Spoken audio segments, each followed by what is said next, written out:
What's up, everyone? You're very welcome along to tonight's Between the Lines. I'm your host Craig, and you are very, very welcome to the Anfield Agenda YouTube channel. It's just you guys and me tonight, so I'm gonna go mainly off the chat. Let me guys know what you want to chat about. I have a couple of things here as well. If we get stuck along the way, we can bring up and have a chat about. Obviously, a couple of things that happened today. We've got Ryan Kent, the Reds touching down in America, and a few more bits and pieces that no doubt we'll get through as the evening progresses. Good evening, Imran, Ryan, V8 in the chat already. Nathan, how are you doing, guys? I'm very well, thank you, Nathan. A very quiet, nice, relaxing day for a change, which is brilliant. So what's the first topic you guys want to have a chat about tonight? Obviously, the Reds have touched down ahead of the game tomorrow against Borussia Dortmund, so we have that one to look forward to, the first serious pre-season game, and I'm very much looking forward to it, I have to say. I will, of course, be doing a watch-along on here, so if you guys are around tomorrow night, if you're going to watch the pre-season game, jump on the Anfield Agenda YouTube channel, and you'll see this bald idiot reacting to what's going on the TV, and of course, we can have a bit of crack, a bit of a chat along the way. Bonjour, Farah, mate, how are you? Lovely to see you. And thank you for the kind words today on Twitter as well, mate. Really appreciate it. Lulu was in, Vinny, Tom, how are you guys? Nice to see you all. So what do you want to have a chat about? What's the main topic of the day that you guys want to bring up and have a chat about? There's a couple of loan moves. Obviously, Ryan Kent looks like he's on his way to Rangers on a season-long loan. There's a couple of other bits and pieces as well. The Reds have come up with a really interesting way of getting around the whole jet lag thing as well, which I'll bring up a little bit later on. Thomas Boland suggests we start with Max Meyer being available. Do you know what? This is really interesting because I've been reading up on this, because it seems madness that a player of his calibre is just sitting there with no club as a free agent, but a couple of people seem to question his mentality and his appetite and things like that, so I wonder if that's perhaps why he's still clubless, if that makes any sense, if he's asking perhaps for too much money or what the fuck it is. But it is madness, isn't it? I mean, you would have thought people would have been tripping over themselves to try and sign this kid, and from to be sitting there at the moment with no club, Thomas, mate, that seems absolute madness to me. But there has to be something to it. There has to be a reason why nobody's taking a punt on him, because he's too good of a footballer to just be left there without a contract. So I have a feeling, mate, that maybe him, his agent, somebody's asking for a little bit too much or something like that. Damo says, great comments on Twitter today, Farrell, mate, quality. Yeah, it meant a lot, mate. It wasn't me you were chatting to one there at the time, but I did go back and read the comments, and thank you for the kind words, mate. It absolutely means a lot. It does take a lot to run the channel, as I said, but I'm happy to come on here every night, talk to you guys, get to meet more Reds. I'm absolutely wiped though, guys. It's been a really, really busy week. Brilliant week though, absolutely brilliant. Vinny says Klopp's press conference. Yeah, you want to have a chat about that? Anything unusual pop up in that one that you want to have a chat about? Of course, there's the game as well. I'd be really interested to see what team Klopp puts out there tomorrow night to play Borussia Dortmund. Obviously, Dortmund beat Manchester City in their first preseason game in America, the first game that Mahrez took part in. And look, you can't take anything from preseason. Preseason is what it is, an absolute warm up. But it is great to see the guys go out there, get a run out, and get some minutes under their belt. I just want to let you guys know actually about something that I read up on that I thought was a bit nifty today. So Liverpool have arrived in America, as we all know, ahead of the pre-season tour, but where they are in the States at the minute, it will be 5 hours behind UK time. But rather than have the players suffer with jet lag throughout their time in America, what the club have done is they've got the players to switch their watches back 3 hours, and they're calling this tour time. So they reckon by doing that they will eliminate or cut down on the jet lag that the players suffer, and that it will make it easier for them to acclimatise back then to UK time when they come back. Really interesting to see the sports science again behind this and the thinking, but stuff that us mere mortals don't ever have to think of, I suppose. But yeah, I just thought that was a really interesting touch when I read that in the Echo earlier on. Again, they're calling it tour time, so it's 3 hours behind us, 2 hours ahead of the actual time in America where they're playing at the minute. So what else have we got here in the chat? V8 says, can you have the match on the side screen, Craig, for the LFC versus Dortmund match? I cannot, mate. We'd be closed down for copyright in 2 minutes. As you guys know, we already have enough issues with YouTube as things stand, so unfortunately, mate, I can't even have the sound on in the background. That's how strict I have to be with this one. All I can give you is me reacting, telling you guys what's happening perhaps, and hopefully you guys are watching at the same time, so we can shout together, we can enjoy it together, we can curse together, whatever you guys want. Fire oil for a spanner, absolutely, yeah, consider it done, top notch, done. Vinny's in, Sarah is in, good evening to you, Sarah, as well, thank you for joining. Lalou said Klopp said there will be more signings. Did he really? I didn't get to see the press conference. Now, did he say there'd be more signings or that we're going to do more business? I'd be really interested to know that either way, because he's been quite vocal in saying that he expects the club to certainly move on a couple of players over the coming weeks as he decides who he wants to bring into this season. Farrell says, I'm in that time zone too, Craig. I know, mate. Sure, you told me you're on the I-95, I believe I read in the chat as well. And in October, I'll be over there on the same road on the I-95. I always get stuck on that on the way back from the airport to our holiday home when we go over there. So yeah, I understand the I-95, mate, and it can be an absolute nightmare. Ryan says, I did like what Klopp was saying about Pulisic. So guys, as I said, I haven't yet seen the press conference. That's how busy my day has been. So maybe you guys can fill me in on the big talking points, or if there was anything interesting that Klopp said. Obviously, I'd love to know the comments about Christian Pulisic. I'm sure he was very complimentary about a player who he thinks really highly of. Craig says, good evening. I've got a nice theory for you tonight, Craig. I do love a good theory, Craig, my friend. So absolutely put it in the chat. I love a good theory, as you know. Farrell says, bloody hell, I feel all shiny and young. Damo says, Mignolet's agent said they need to find a solution for Simon to play. Thank feck, be part of the solution, Mignolet, not their problem. We'll be seeing today, and you brought up Simon Mignolet, so why not get straight into it? We've seen that he's actually been linked with a move to Barcelona. Obviously Barcelona are looking to move on Silicon, so that would free up a space in their squad, and Simon Mignolet being linked with that move I thought was the funniest and the best news that I've had since Alisson signed. So what do you guys think? Is there any truth to this? Will we actually see Simon Mignolet go and play for Barcelona after he leaves Liverpool? Look, he'd be going there to sit on the bench, let's be honest about this, but sitting on the bench at Barcelona might appeal to him a little bit more than sitting on the bench at Liverpool. Maybe he'll be promised cup games, maybe he'll be promised, maybe not. I doubt he'll get the European games, because Messi said he wants to go all out and win the Champions League this year, so it'll be really interesting to see. Farrell says he's 240 miles south of Orlando. Well, that's reachable, so if I'm over there, then you can drive up and we can meet up when I'm over there in October. I don't consider 240 miles too far, to be fair.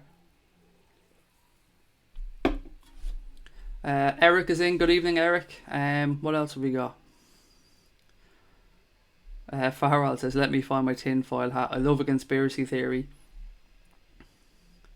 Nathan John James says, how do I get a spanner? I suppose just be in here long enough and, I don't know, contribute a lot more and stuff like that. Sure, why not? Look, Connor's not on here tonight, so you know what happens when Connor's not around. It's Spanner Central when Connor's not around. There, last one. I'm not adding any more. I'll get in trouble with Connor. Good evening from Glasgow. DZB is in. How are you, friend? Crosby Jones is in. How are you? Nice to see you, Crosby Red. What else have we got? Barca must have liked Mignolet's performances on the bench at the World Cup. It makes no sense to me at all that Barcelona are even contemplating signing Simon Mignolet. I thank them from the bottom of my fucking heart that they've shown interest in the guy, because he's got to go out somewhere at this point, because there's no doubt he's not going to get a look in at Liverpool. So I'd be really interested to see though what we might get for him. I've got no idea what Simon Mignolet would be worth. We put out a spoof rumour before about the links to Inter Milan, and we were talking 18 or 20 million quid, but I really would love to know what somebody would bid for Simon Mignolet, particularly if Danny Ward is after going for 12.5. Now I know he's a young up and coming keeper and he probably has a longer future ahead of him, but I think Mignolet is only 30 years of age, so his career is certainly not finished. Crosby Red says, 41 watching, only 6 thumbs up. Come on, Reds, you know what to do. I've almost got to the point where I'm giving up. I'm giving up, Crosby Red, where I'm asking for stuff like that, because it just ends up in me getting 10 thumbs down and me being pissed off the entire night wondering why the fuck we got 10 thumbs down. But yeah, look, the numbers have been doing great, guys. Thank you so much for all your support over the past couple of months. We have been growing really, really quickly, and you've made a lot of people very happy in the Anfield Agenda team. Craig says, is it true that we're dropping out the Fekir deal even if we're... Hang on. Even if we were not, wouldn't it be a shrewder idea to snap up Max Meyer on a free, who Klopp has been on Meyer off for a while, saves us a few quid? That's a theory that obviously makes some sense, mate. I really am bewildered by what's going on with the Fekir thing. I've been reading and listening to other podcasts, listening to some journalists talking as well, just trying to figure out what the hell is going on. and I still can't decide either way if this Fekir deal really is dead or if perhaps we're just playing some kind of game. I hope we're playing a game, but do you know what? Some people much more in the know to the club than I am, or with much tighter links to the club than I am, seem to think that it's well and truly dead. And that worries me. It really worries me, because you don't go and try and strengthen that position and then just forget about it. It's obviously a position that Klopp feels that we need covering, or we need to bring strength in. So I don't know, I really want to see what happens when this window closes in 19 days now, but it is worrying me. Not as much as the goalkeeper situation. I'm absolutely over the moon that we got that one done, and I don't want to come on here and sound greedy and be a hypocrite, because I've said all along that once we sign a goalkeeper, my mind has been eased, and it certainly has. And not just sign a goalkeeper, we're after signing the goalkeeper who I prayed for all along. Alisson Becker is absolute quality, and I'm over the moon to get him into Liverpool Football Club. I cannot wait to see him in between the sticks for Liverpool Football Club. I think anyone whose doubts or reservations about him will quickly be, their reservations and their negative thoughts will quickly be eased, because he is an absolute quality keeper.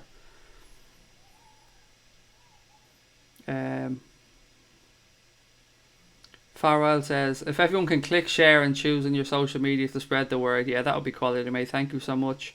Mauricio says, Stefan De Vrij on a free. Any talk of potential move or interest? Not from us, mate. Did he not just move last summer, though? Am I wrong, or did he not just move from Lazio to Inter or somebody last summer? I could be wrong. If I am wrong, forgive me, but just as memory serves me, he did move last summer. Ant says, Craig, I've just tuned in, having a pint. Any chance wishing a fellow Scouser, Liam Smith, good luck? Could be another Scouts World Champion in Las Vegas early on, mate. I'm a big fan of the Smith brothers. Huge fan of the Smith brothers. You know what, actually? I've never done this before, guys, but just wait there. I'm going to leave the stream for 1 second, so just wait there 1 second.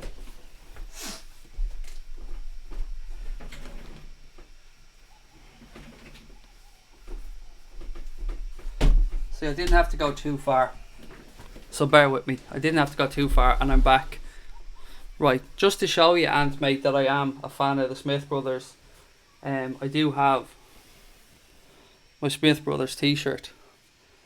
I'm a massive fan of the Smith brothers. Paul Smith has been very kind to me over the years as well. Apologies, by the way, people, that I'm gone off there. That's not something I usually do, but I just wanted to let Ant know, yes, I'm absolutely going to be thinking of Liam Smith. I'm a huge fan of the Smith brothers in general. What they've done for boxing in Liverpool, what they've done for the city of Liverpool, Ant, mate. I'm right behind the Smith brothers, 100%. I cannot wait until Mundo Smith goes and wins the World Super Middleweight title by in the Muhammad Ali Trophy. I cannot wait. I cannot wait to see that happen. I think it's been too long. He's been waiting around too long to get a world title. And yeah, I love the Smith brothers, as I said. Absolutely love the guys. So big ask for Liam Smith tonight, but hopefully he can get it done. He's already held the world title, so he knows what it feels like. But yeah, it'd be absolute quality for him, and of course I wish him good luck. From the bottom of my heart, I wish him good luck. He'll have his father, his brothers there with him, no doubt. A great coach as well. So yeah, absolutely best of luck to Liam Smith, and no doubt he can do it, because as I said, he's already been a world champion. Randy says, evening Craig, all the Mac channels are referring to a quote made 2 years ago when the Mankshy brought in Pogba. Klopp said he's going to do it different. Now we're buying players saying we have to win. The difference, I think, there, Randy, is, right, let's rewind back a little bit here. So when they bought Paul Pogba, as you said, it was 2 years ago. And 2 years ago, the transfer market was in a completely different place. And they spent 90 odd million, 88 million, whatever it was, on Paul Pogba. So for them to have gone where they are there to where they are now, in regards to saying this about Klopp, I mean, are we? I don't know, mate. Are we under pressure to win? I hope we fucking are. I mean, I want us to be under pressure. I want us to be thinking we have to go out and win, but I don't think really they can compare us to. We're still nowhere near, even 2 years down the line, we're nowhere near spending that type of money on a player. 75 million our record, 90 million their record. I don't know. I honestly don't know. I don't feel that spending that money has really made Klopp look like a hypocrite, if that makes any sense, because it's money that the football club have brought in. Although in saying that, I suppose we could equally say Manchester United was money that they brought in, so I don't know. What I do know is I really don't give a fuck what the Mancs think. Let them worry about their own camp. I would be very worried if I had to look at Jose Mourinho's teams every week, Randy. So I understand the gist of where they're coming from, if that makes any sense. I don't really give a fuck what they think, but I understand where they're coming from. And I think Klopp kind of almost understood that there was a little bit of irony almost in what we've done and what he said a few years ago. But as I said, the market was in a different place back then as well. So, yeah. Thomas Boland says, what about Chelsea considering Joe Hart? It's on my list of things here to talk about, Thomas. 5 million, I think, is apparently what they've been linked with spending on him. How, like, I'm laughing to myself here, but you get rid of Thibaut Courtois and your two replacements that you're looking at basically could be Joe Hart and Petr Cech, a goalkeeper who you moved out because he was aging and wasn't good enough, and now at the age of 36 you're considering bringing him back in, or Joe Hart. That's absolutely shocking. Absolutely shocking, and I'm both entertained and intrigued to see what actually goes on at Chelsea over this summer, because they're trying to portray that nothing's changing. They're talking a big game. We've seen Atletico Madrid linked with a move for Olivier Giroud as well, who's only there a season. Atletico want him on a loan, but Chelsea are trying to get him to buy him permanently. So really interesting to see what happens there. But there's a queue as long as your arm, mate, going to try and get out of Chelsea Football Club. Hazard seems determined to join Real Madrid. So yeah, really interesting to see what happens. I hope to God they sign Joe Hart. Imagine if they go and sign Joe Hart. I mean, I think football fans up and down the country would be pissing themselves laughing. Ant says, nice one, love that, Craig. Mate, I'm a massive boxing fan, and much like you, I love the Smith brothers. So yeah, as I said earlier on, best of luck to Liam. I hope he does it. I'm certain he will. I'm sure he will. He has it in him. Craig, Klopp said we should still expect a few surprise transfers this window, and he had a massive grin on his face when he said it. Fekir possibly. Oh, please God, fatal frags, mate. That's the one we all want to hear, isn't it? That's the news we're kind of waiting to see what happens. And as I've said time again, it will be really, really, really, really harsh on the player for that transfer to have gone that far along, and then the player just to be abandoned and left there, and to go back to his own club and try and say to his teammates, oh yeah, you know, I'm committed here, blah blah blah, but yeah, they're looking at pictures of him in a Liverpool shirt. I mean, that's how far this got. So Klopp to me doesn't seem like the type of player to just leave, or the type of manager, to leave a guy like that high and dry. So I'd be amazed if we don't at least try and renegotiate or do something to try and revive this deal. It would just seem madness if it was just left the way it was and the player was just left in limbo. Sarah says, breaking news, Atletico Madrid interest in Giroud from Chelsea. Yeah, that's been around for the day, Sarah. A loan move is what Atletico want, as I said, but Chelsea want to send them on a permanent deal. So it'd be interesting to see if they do any more business there, Atletico, because they've been buying players left, right and centre. They've had a really busy window. Ant says, love the way we're being forced to explain our own spending, which we funded ourselves. Fuck the Mancs, should never have to explain to them. Amen, mate. I'm right with you there. Amen. Nathan John James says, the Mancs are shitting. They're watching us.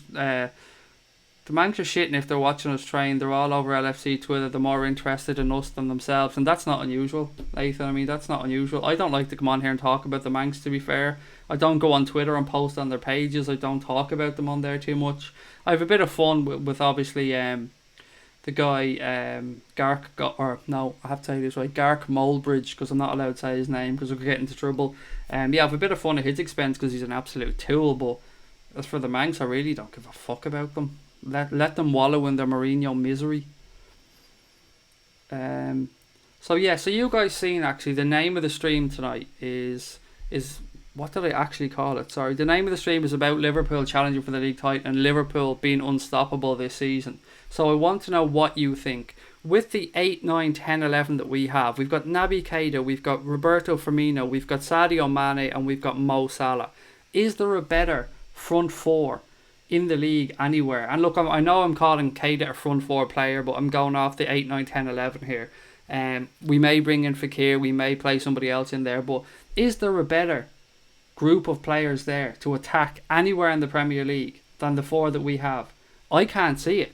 For me, we're going into this season, and look, I think the bookies have us a 5-1 or 9-2 for the Premier League. I think they're very generous odds. I'm really confident that we're going to make a push this year, guys. We have all the tools. So I'd love to know what you think. Am I being a little bit too optimistic? Am I getting ahead of myself? Or do you think Liverpool can genuinely go and push for that Premier League title? Craig will never walk alone 96 says, yeah, I definitely think Alisson is going to make all the difference. But like you say, if it's an area he's tried and tested in, he's got doubts or he isn't happy with the price for Fekir, we need to act fast. The goalkeeper situation, thank God that's sorted out now. The Fekir thing, I think, if ever one of the deals could be left right down to the end of the window, this was it. Particularly because obviously the timing of him getting all the way to the World Cup final, needing his extended holiday and stuff, there was more of a chance of that deal being pushed right to the wire. So there's still time. There's 19 days. That's all I'm saying. There's 19 days. And until those 19 days are up, I'm certainly going to hold hope that we can get that signing done. Ryan says, United and City spend vast sums and change the market and then moan when we compete.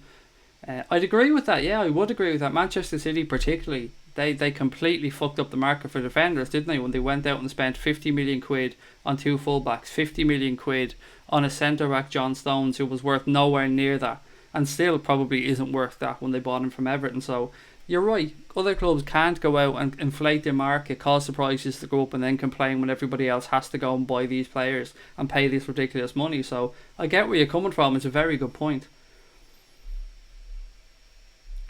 Eric says, surprise signing on the USA tour, hopefully it's Pulisic. You know my thoughts on Pulisic, guys. I absolutely love him, but I don't think so, not yet. I really can't see it happening. Maybe next year will be the year we'll push for Christian Pulisic, but he's my dream signing for Liverpool. And I'd imagine he's pretty much FSG's as well at this point. Him with the whole American connection and stuff, and being the poster boy of the US men's national team.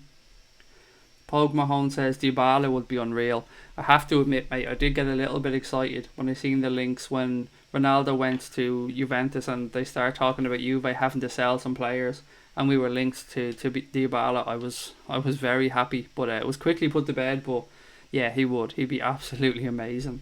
But yeah, it made no sense to me as to why Juve would sell him. If they're gonna sell anybody, it seems like they'd sell Higuain, which it looks like they're going to do. Chelsea are interested in signing him. Crosby Red says, if Chelsea want Hart, maybe they'll consider Mignolet too. Do you know what? As much as I don't like Simon Mignolet, he's better than Joe Hart. That's one thing I will say. I mean, people could argue with me on that point, but personally, I think he's a better goalkeeper than Joe Hart. But I still think he's crap. That tells you how little I think of Joe Hart. What else have we got? Evan says, look at the difference in how Liverpool treat their coaches and staff versus how Chelsea treats theirs. It speaks volumes. I spoke a little bit last week, Evan, about the whole incident around Eva Cañero and stuff like that. And look, I don't like that club one bit. I don't like Chelsea Football Club one bit. I don't like their fans. I don't like the way they act when they come up to the north, to the northeast, to clubs like Liverpool and stuff like that. I just don't like them in general. They're just arrogant arseholes, and I do not like them. I don't like this whole idea of coming up to Liverpool waving fivers around and shit like that, thinking that their shit doesn't stink and they're better than Liverpool fans. You know what, fuck them, mate. It's good enough for them. I hope that club falls apart because it's exactly what they deserve, the plastic shower pricks. Sarah says, Fekir, boom. Do you know what, I've said I don't speak about other clubs much. On the first half of this stream, reading through comments, that's exactly what I've been doing, is talking about other clubs much. And I don't want to be negative. I love being more positive, and I love talking about Liverpool Football Club, guys, and we're in a great situation at this moment in time with the manager we have, the players we've brought in, the feeling around the club, the buzz we had from last season and how well we played, particularly in European competition. There's a lot to look forward to this year, and I'm counting down the minutes for the season to start. Skipper Dog says, if the Fekir deal is off, it's all down to his knee. Maybe they couldn't get him insured. And that was one really good point that was raised by a couple of journalists in regards to the whole Fekir thing. It's one thing Liverpool's doctors may be looking at the knee and saying, yeah, you may get 2 years out of that, it may have to be reconstructed then, or it could be okay. And then an underwriter for an insurance company just going, do you know what, I can't sign off on this. This could end up being a £60 million gamble for our insurance company, and I just can't underwrite this deal. We don't know. So I know transfers are very complicated things, far beyond my knowledge and far beyond most of our knowledge. So it's not straightforward. It's not as simple as agreeing a fee for a player and getting it done. So I get where you're coming from. I just hope to God that we can get past all these minor details and medical issues and get the player signed, because everybody seems to want them. The manager clearly wants them. The fans all want them. The player wants to move. It's one of those that you just hope it happens. Ryan says, have you seen the price of the replica kit? Who's this?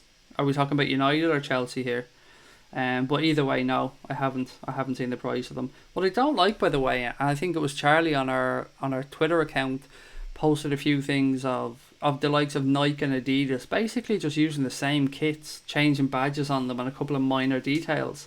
And I know some people don't like New Balance, but I have to agree with Charlie on that. I like the fact that New Balance put in a little bit of effort to the Liverpool kits, whether you like them or dislike them. They seem to put some thought in behind them, and they're not just recycling other images or recycling old. The Spurs away kit this year, am I right in saying that was Barcelona's training kit last year or something like that? I've seen pictures side by side of them, so stuff like that would make me sick if I was a fan of these clubs. Drew says Moldbridge is a total gobshite, and I have to read it out that way, as I said before, because I'm not going to get the channel into trouble by talking about Gark Moldbridge. Well, I can talk about Gark Moldbridge, but I'm not going to say his real name. A couple of people think it's us and City for the league, and that's probably true. And it'll be interesting to see how they get off this year how they start this year. Because in my eyes, for them at Pep Guardiola, the target's going to be the Champions League. They thought they were going to go further last year. They were installed as the favourites at one point, and they were really shocked that Liverpool put them out and beat them home and away. So I think he's going to be under a little bit of pressure this year to go further in the Champions League and make a serious run at it. And if he doesn't, the league form may suffer, and the camp may become a little bit unhappy. Maybe I'm clutching at straws here, guys. Maybe I am, but I just think if we can get off to a good start, anything is possible for this team. They're clearly full of confidence anyway, as it is. Ant says, Craig, thoughts on Mignolet to Barca? Any drivers that can drop him off? I'll definitely do my share of the leg, mate. I'll even come over, get the boat over to Liverpool and drive him up to, to the airport in Manchester if needs be, because it's time for him to move on. But I can't believe that that Barcelona are interested in him. It just seems madness. Madness in a good way, because it might actually get him out of the fucking club, but madness nonetheless. V8 says, I went on the United Stand channel and went to the stream, Craig, and started saying join LFC, and they called me a tool and blocked me. What do you think about that? They bullied me. I don't know. I'm not a fan of anybody going onto other fan streams and jumping in and spamming and things like that, but they're obsessed with us, mate. They really are just obsessed with us over there. Particularly young Gark Moldbridge. He's absolutely obsessed with us. He spends most of his time talking about Liverpool and slagging off Scousers and thinking his shit doesn't stink. And obviously then it's time for it to go to bed. Mammy has to tuck him in and he has to play with his teddy bears and stuff. But don't worry about him. Just leave him to it. The guy's an absolute plank. Thomas Boland says, opening day song should be Snaps I've Got the Power, but change to We've Got the Power. Can't see the cop singing that one, to be honest. I really can't. There was a good song for Trent Alexander-Arnold floating around, actually. I don't know if you guys heard it, a new song. Neil says, the Fekir saga is killing us all. I think the club should just say where we are or we aren't interested in the player without going into detail, put us out of our misery. Well, that's it, isn't it? It's the silence that's killing us.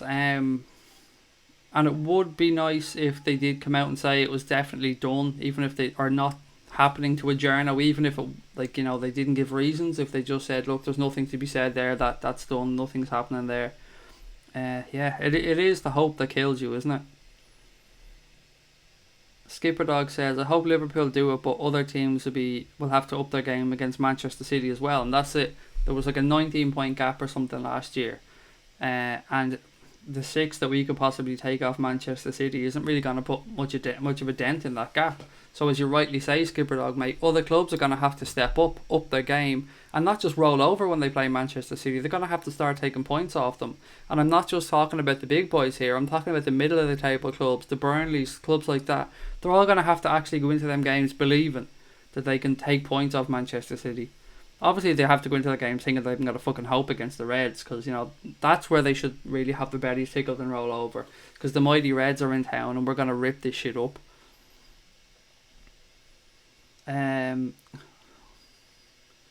Raphael says, what do you think about Fekir transfer, and will Klopp do it? I hope so, mate. That's all I can say. We've no inside information. None of us have a clue what's going on with that transfer. We hear different things from different journalists. Some things from the French journalists, some things from the UK based journalists. Obviously Johnny Cuntylocks won't stop running his mouth about the deal. He put out a story that they're going to welcome Fekir back to Lyon on the opening day of the Premier League season with the trophy and the World Cup, and they're going to make a big deal out of it. But look, it is what it is. He wants to come to Liverpool. No matter what is said, no matter what Ola says, that player was pictured in a Liverpool kit, has made it clear he wants to play for Liverpool Football Club, and it's obviously clear the manager wants him as well. So all we can do is hope. If it doesn't happen, then it's obviously hasn't happened for the right reasons, because Liverpool don't think A, the player's leg is up to it, B, they can get insurance, whatever it is.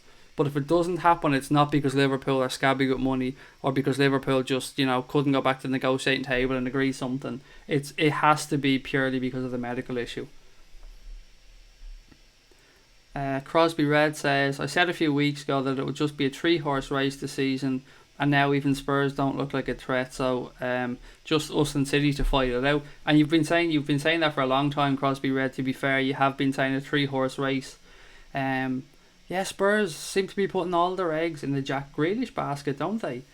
Any player I've seen them linked to, look, they have signed some players to long-term contracts. They've signed Harry Kane, they've signed Heung-min Son, they've signed Lamela as well to new long-term contracts. So, look, keeping your players that are performing well for you is a good thing, but you do have to bring in fresh blood as well. And with the new stadium that they're moving to, as impressive as it is, it may well affect their ability to go and spend for a few years. And look, they have a great manager there, Mauricio Pochettino, and I wouldn't say anything bad about him. He's an absolutely quality manager.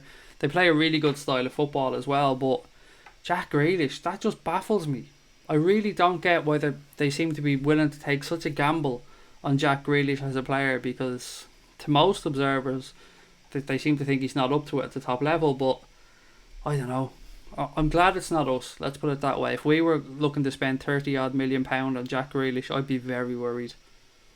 Particularly if he was our only signing to come into the summer, or our only major signing to come in the summer. Jack says, I just hope the front three can produce similar numbers like last season. That would be a big ask, mate. I mean, hopefully we can get similar numbers throughout the team, but it would be nice to see them spread out a little bit more. I think it's up to the midfielders this year to step up and score a few more goals as well. I mean, let's think back to the days where you had the midfielders like Gerrard and Lampard getting into medium to high double digits at times, and you don't really see that too much these days. And with the likes of having Naby Keita there, obviously we have Shaqiri coming in now, you'd expect him to bang in maybe 8 to 12 goals this season, depending on how many games he gets.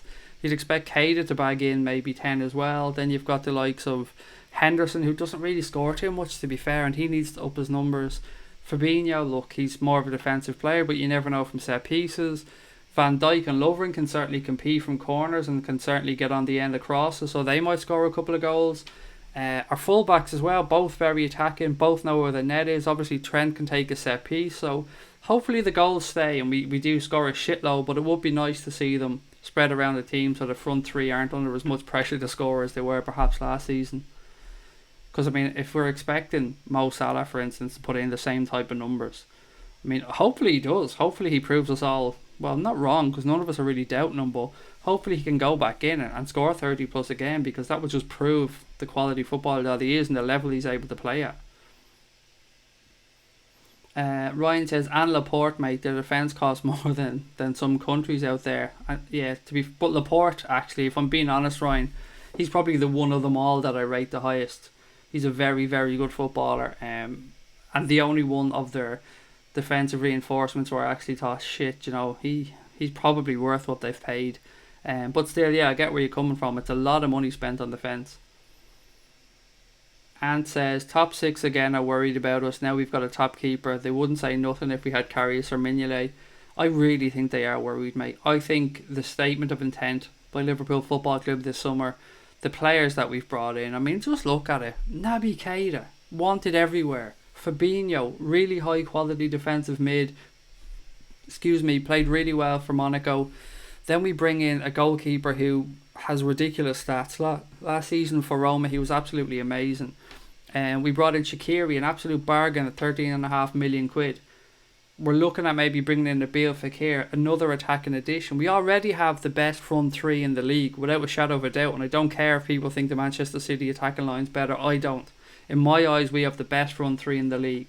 Where we were always lacking was the drop off from that front three if we had an injury, or the drop off even from our midfield if we had an injury or two. And now we're starting to fill out them gaps. We're starting to create a bigger squad.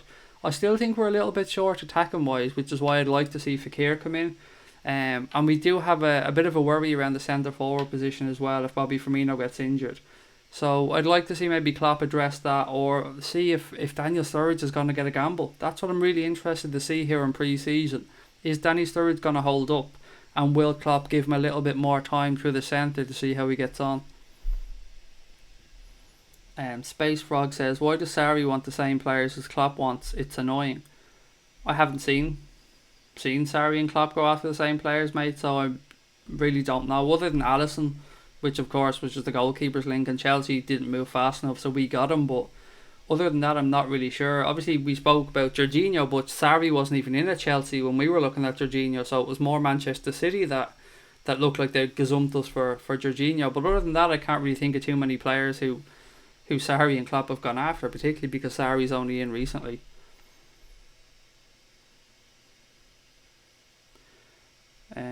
What have we got here? Far Isle says, oh my god, I'm £230, half dead, with the stamina of a pat of butter, and I'm a better goalkeeper than Joe Hart.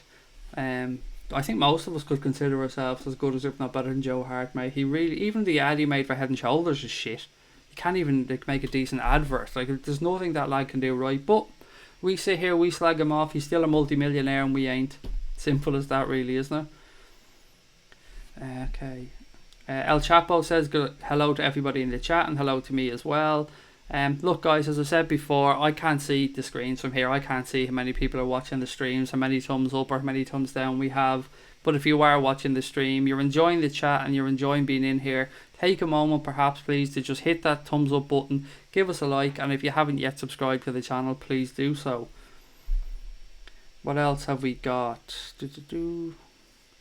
Space Frog says, I want Curtis Jones to be part of our first team this season. He's certainly impressing during pre-season so far, to be fair to the young man. Yeah, he's certainly done quite well, so you never know. I think Klopp's going to give everybody a chance during pre-season to prove their worth, and things are going to ramp up now a little bit, aren't they, with this American leg of the tour. It's going to be a busy, is it 9 days? 9 or 12 days in the States? I can never remember. But yeah, it's going to start to really pick up now. Mickey is in. Mickey, mate, I just want to take a moment to say a massive thank you to you for the whole Instagram thing. Mickey was kind enough to help us set up an Anfield Agenda Instagram, and not just help us set it up, he gave us an already existing account with I think I had 3,000 followers or something, mate, so thank you. That means so much. I really appreciate it, mate. And actually, do you know what, there you go, probably just a small token to say thank you, mate, but you're a top man. Thank you very much. Myself, Connor, Charlie, we all very much appreciate it, Mickey, mate, so thank you for that. 41 now, says the rapper. That's not bad. We're only on 40 minutes, so that's not too bad of a start, is it, to be fair? Are we talking thumbs up there or watching? I don't really know which one we were talking about, but either way, it's not too bad. Dave Trainer says, I think the transfers are finished for now.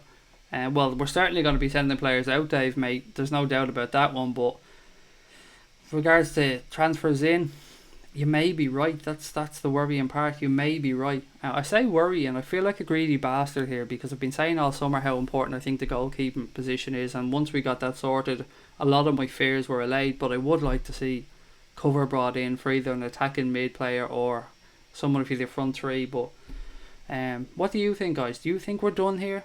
Do you think maybe Klopp's playing a massive game of brinkmanship? I know a lot of you guys said that he had a big smile on his face today in the press conference when he was talking about more business, but really interesting to see if we're done. I mean, what a window! What a window! I'm so fucking happy about the way this is going.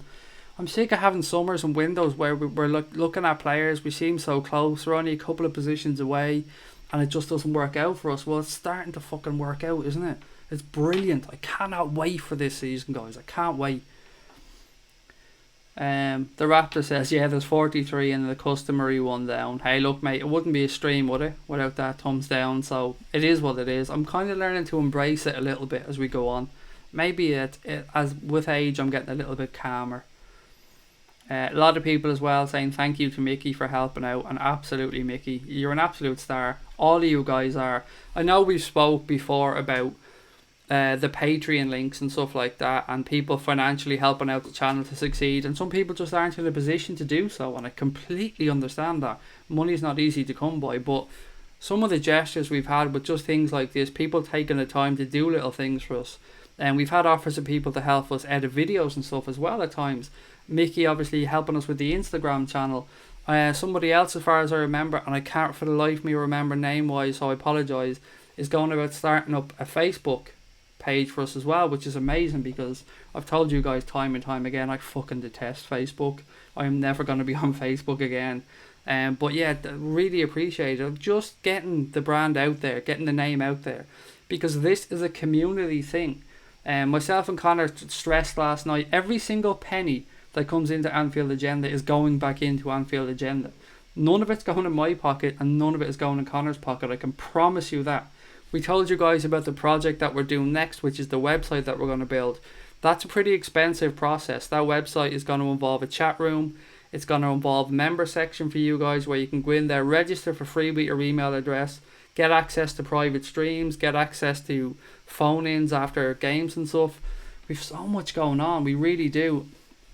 And if you want to help that website in particular, we have set up something on the Patreon account. So if you do want to help, if it's a once off or you want to help monthly or whatever, because we've put up exactly what it costs to run each month. So we've put up how much it costs to run the website, how much it costs us to run the whole thing each month, and a goal that we're trying to hit each month. So if anybody does want to help us in that sense, you can go on to patreon.com/Anfield Agenda. But if you can't do that, I completely understand that. We all do. There's no pressure here at all. The channel will survive. We will be here one way or the other. And we appreciate everything. Absolutely everything that you guys are doing. And we want to grow this with you involved. We want to grow this project to have a community of Reds on here. It's not owned by anybody. That's the whole thing about this, guys. This is a community project. We want this to involve everybody. We want it to grow together. We want us to make this a success together. This isn't about a business. This isn't about anyone making money. This is about us just getting a voice out there. Just getting the Reds out there and getting fans to have a voice. And knowing that everybody's voice is equal and everyone's opinion is heard. That was the whole point behind what we started this. What else have we got? Apologies again. I go off on one, don't I, at times like that. But I'm really passionate about this. I'm really passionate about this whole thing, this whole project. I'm really passionate about everybody having a voice. I fucking hate when people come on and think that they're experts, or they think that their shit doesn't stink, or they think that they have the right to shout down other people, or they think they have a right to down other people's opinions or be condescending towards other people. I fucking hate it. It's one of the reasons I started doing podcasts, because I hate those people having panels and people on, or bringing journalists on to give their opinion. That's great. I mean, there's radio stations for that type of stuff. For me, fan content has to be about fans. It has to be about regular Joes just coming on, chatting about football. If we get a name wrong, fuck it. If you get a stat wrong, fuck it. Who cares? It's not important. What's important is that we come on here each night like we do, and we chat about what we love. We chat about the team that brings us joy, brings us pain. We do it together. We do it as a group. That's what's important to me. Not growing it for financial gain or getting to go on LFC TV or any of that shit. That's not important. I just want us fans to have somewhere to come and chat. And I'm looking at this almost like a virtual chat room, if that makes any sense. And hopefully we can grow this more and more. Even with your ideas. If you've ever got any ideas for the channel or anything, any direction you'd like us to send things, I've told you guys time and time again, you can always contact us on the Twitter account at Anfield Agenda. You can email us, AnfieldAgenda@outlook.com. We're always open to your suggestions. We are a group. Now let's get back to the fucking Reds chat. Apologies, I do go off on one, but I'm really passionate about this, guys. Antico says, Anfield Agenda is fantastic. Craig never stops the streams up the Reds. You know, I never intended this to be a nightly thing. It just has worked out that way, which is crazy. And I'm really looking forward to tomorrow's watch along as well. First one I've ever done, so I've no idea what to expect. I've no idea how it'll go. I've no idea if you guys are going to think I'm a lunatic, I'm too quiet. I've no idea how it's going to work from a technical point of view, but we'll figure it out as we go along. It's going to be a good laugh. I'm looking forward to the season ahead. It's been a pleasure, by the way, getting to know all of you guys on here. I feel like I've known some of you guys for quite a long time, which is ridiculous. I've only been on here a few months now, but it's been great to see you guys. And I know some of you guys may have come over from Twitter as well, which is brilliant. Sometimes you guys have the same username, sometimes they're a little bit different, so it's hard to figure out who's who. But it's quality, guys. I really enjoy it, and thank you guys so much for your time. Michael Marley says, great channel, Craig. Flatman says, good evening, everybody. Good evening to you, sir. Annoying JA review says, wishing Stephen Gerrard the best in his new job. Yep, absolutely, mate. We all wish Stevie the best. It's a really tough job he's after taking up there in Scotland, to be fair. I mean, he's up against the powerhouse both financially and in regards to obviously players and stuff up there in Celtic, but fair play to him. It's a big job to take. It'll be great experience for him, and hopefully we see him back at Liverpool someday, a more polished and well-rounded manager, and maybe become part of Klopp's system and eventually become Klopp's successor. You never know. But yeah, it's a big move for Stevie, and we all wish him the best. Ricky says, is the game on television tomorrow? It's on LFC TV, mate, at 9 PM UK time, I think. Now, obviously, they'll probably go on from 8 or 8:30 with the build-up, but I think that's the only place it's on that I'm aware in the UK and Ireland anyway.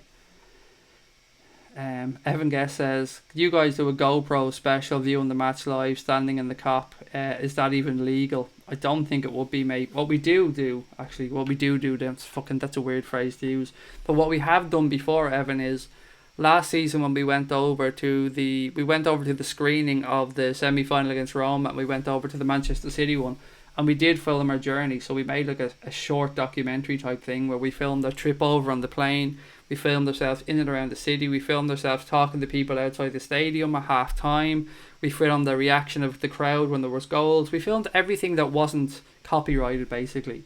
And that was good fun, and that's something that Connor wants to get into doing a little bit more as we progress.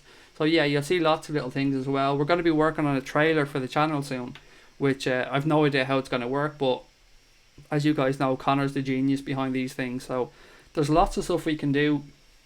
Going to matches and stuff, yeah, mate, we can definitely cover it, but we just can't cover the content of the actual game, because for copyright reasons we can't come on here then and publish game time and stuff, because it's not ours to do. I'd love to do it though, but you just can't do it. Drew says, whereabouts in Ireland are you from? I have family in Ballymena. I'm originally from Dublin, mate, but I'm now living in Wexford, which is in the southeast. We call it the sunny southeast, although it's in like an hour from Dublin, but yeah, that's where I'm from. Connor as well is from Wexford, except he's born and bred in Wexford. Cash is from, where was Cash say she was from again? Antrim, I think Cash is from. No, she's from Derry, excuse me. Cash is from Derry. The rest of the guys are from the UK, except Dave, actually. He's from Mayo, I think, or Galway. I think it's Mayo. Excuse me, Dave, if I've got that one wrong. But he's now living in Hamburg. Unknown Judd says, what's your opinion on the Fekir deal? I hope it's still there to be done, mate. And I hope that the silence of the club is basically just us trying to get things moving in the background.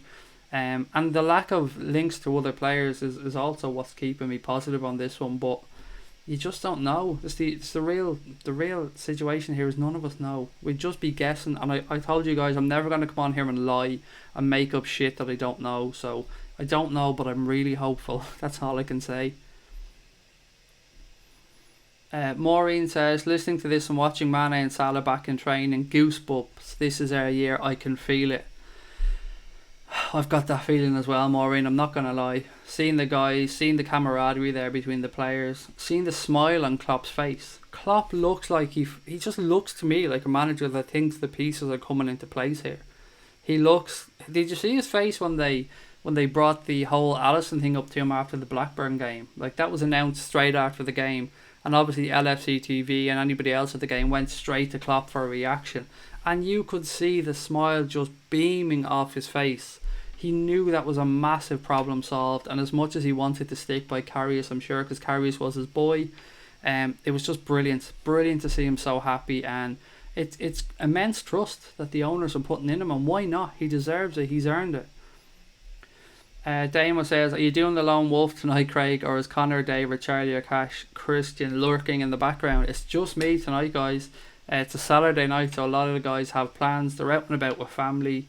And yeah, I like to try and give the guys some time off as well, because they do a lot for the channel. Everything that we do is, of course, done for free, and everyone gives up their time for free. It's all voluntary, so I don't like to push it with them. Sometimes I like to just leave them alone at the weekends, but I want to come on. I want to keep the content going, so I said I'd come on my own.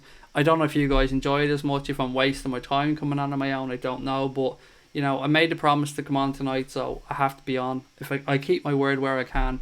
And yeah, it's just me though, I'm afraid. Nobody else going to pop in tonight. Antico says, Craig, the Reds are on Premier Sport tomorrow, free to air on Virgin, which is brilliant if that is the case. Premier Sport, is that over here? I think that is, it used to be Air Sport. But I have Premier Sport myself, and so if you do have Virgin and it is free to air, then absolute quality, there you go. Dave Trainer says Sky Sports or the Air channel. Brilliant. If it's on any of them and you guys have access to them, great. I just, I have the LFC TV channel. I know it's on there, so I didn't really look anywhere else. Although I do have to admit, look, I only get the LFC TV channel for pre-season. I cancel it after that because I don't see the point of having it. But during pre-season, it's usually the only place you can get to see the games, get to see the player interviews after they sign and stuff. And I give the fucking club enough money throughout the year on shirts and trips and merchandise and stuff that I can't justify keeping a channel because I don't watch it too much. Again, Flatman just pointing out it's on Premier Sport for free.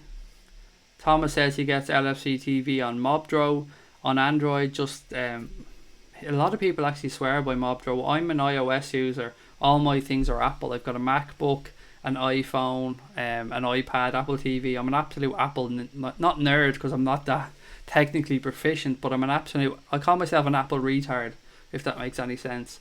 I use all Apple products, so yeah, I know a lot of people do swear by Mobdro anyway, so maybe Thomas can point you in the right direction there, guys. And the stats don't lie says you're not contenders, look at the stats.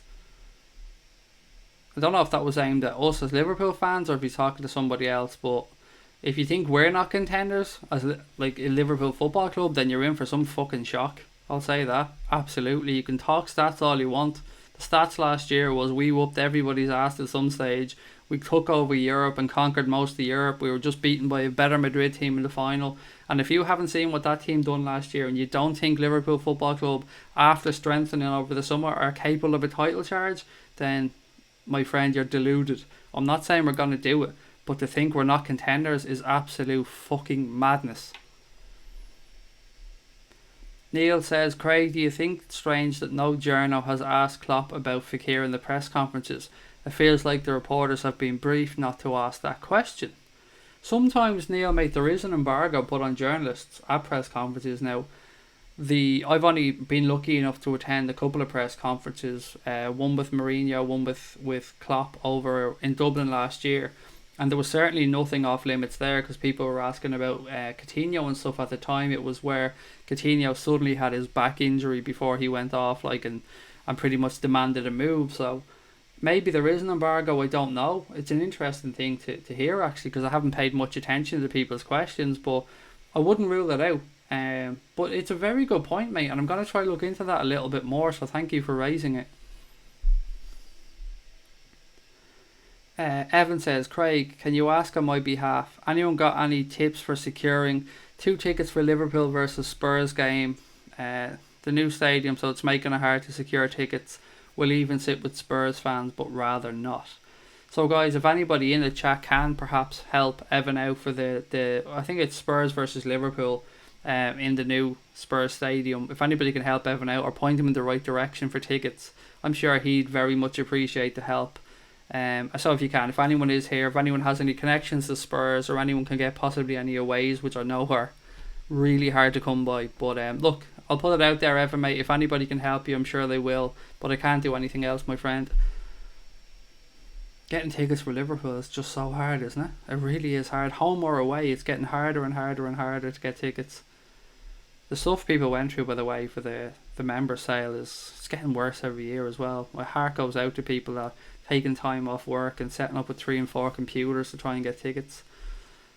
You know what? Yeah, absolutely. It's tough for them. Annoying JS review says new subscriber, mate. Thank you very much. And I said JS, I meant JA reviews. Excuse me. Says new subscriber. Thank you very much, mate. Thank you for joining the channel. I hope you're enjoying it. We're certainly welcome to have you here, and hope you get interacting with the lads and get to know them all, because they're a great bunch in here. Nathan says, Craig, you're a breath of fresh air. Love the channel. And I and many others can't wait for the watch alongs. Thank you, mate. That means a lot. Yeah, it does really mean a lot. I mean, sometimes I think to myself when I go off here, mate, are you making a fool of yourself on there, buddy? Like, are you gone on there and absolutely talking shy? And then I think, do you know what, I probably am talking shy, but I don't really care. I'm enjoying it, and that to me is the main thing. And people seem to think it's okay. I know a lot of people love hearing Dave as well, which is brilliant. A lot of people love Chris. We've got some great guys on the team, so it's on the nights like tonight where it's just me that I worry at times, because I haven't got the guys to kind of maybe, you know the way sometimes some people like you, they don't like somebody else, and some people like a little bit of mix. So on the nights where it's just me, I am a little bit worried coming on. I might ramble at times, but mate, it's tough. It's tough to get through these on your own and to keep talking and to keep things moving along and reading messages. But I'm trying, and I'm hoping I'm doing okay. And Nathan has Virgin, so there you go. Happy days. Premier Sports for the game tomorrow. Evan says thank you for that one. No worries, mate. I'm always happy to help if I can in any small way. And look, it's just me asking people for tickets, but I hope you get them, mate. I really do. And if you do, I want pictures. I want some pictures from the game, from the inside of the stadium. Ryan says, I'd love to get tickets to any Liverpool game this season, but it's so hard. I've spent hours on the phone to find out they're pretty much sold out. I know, mate. I said this the other night.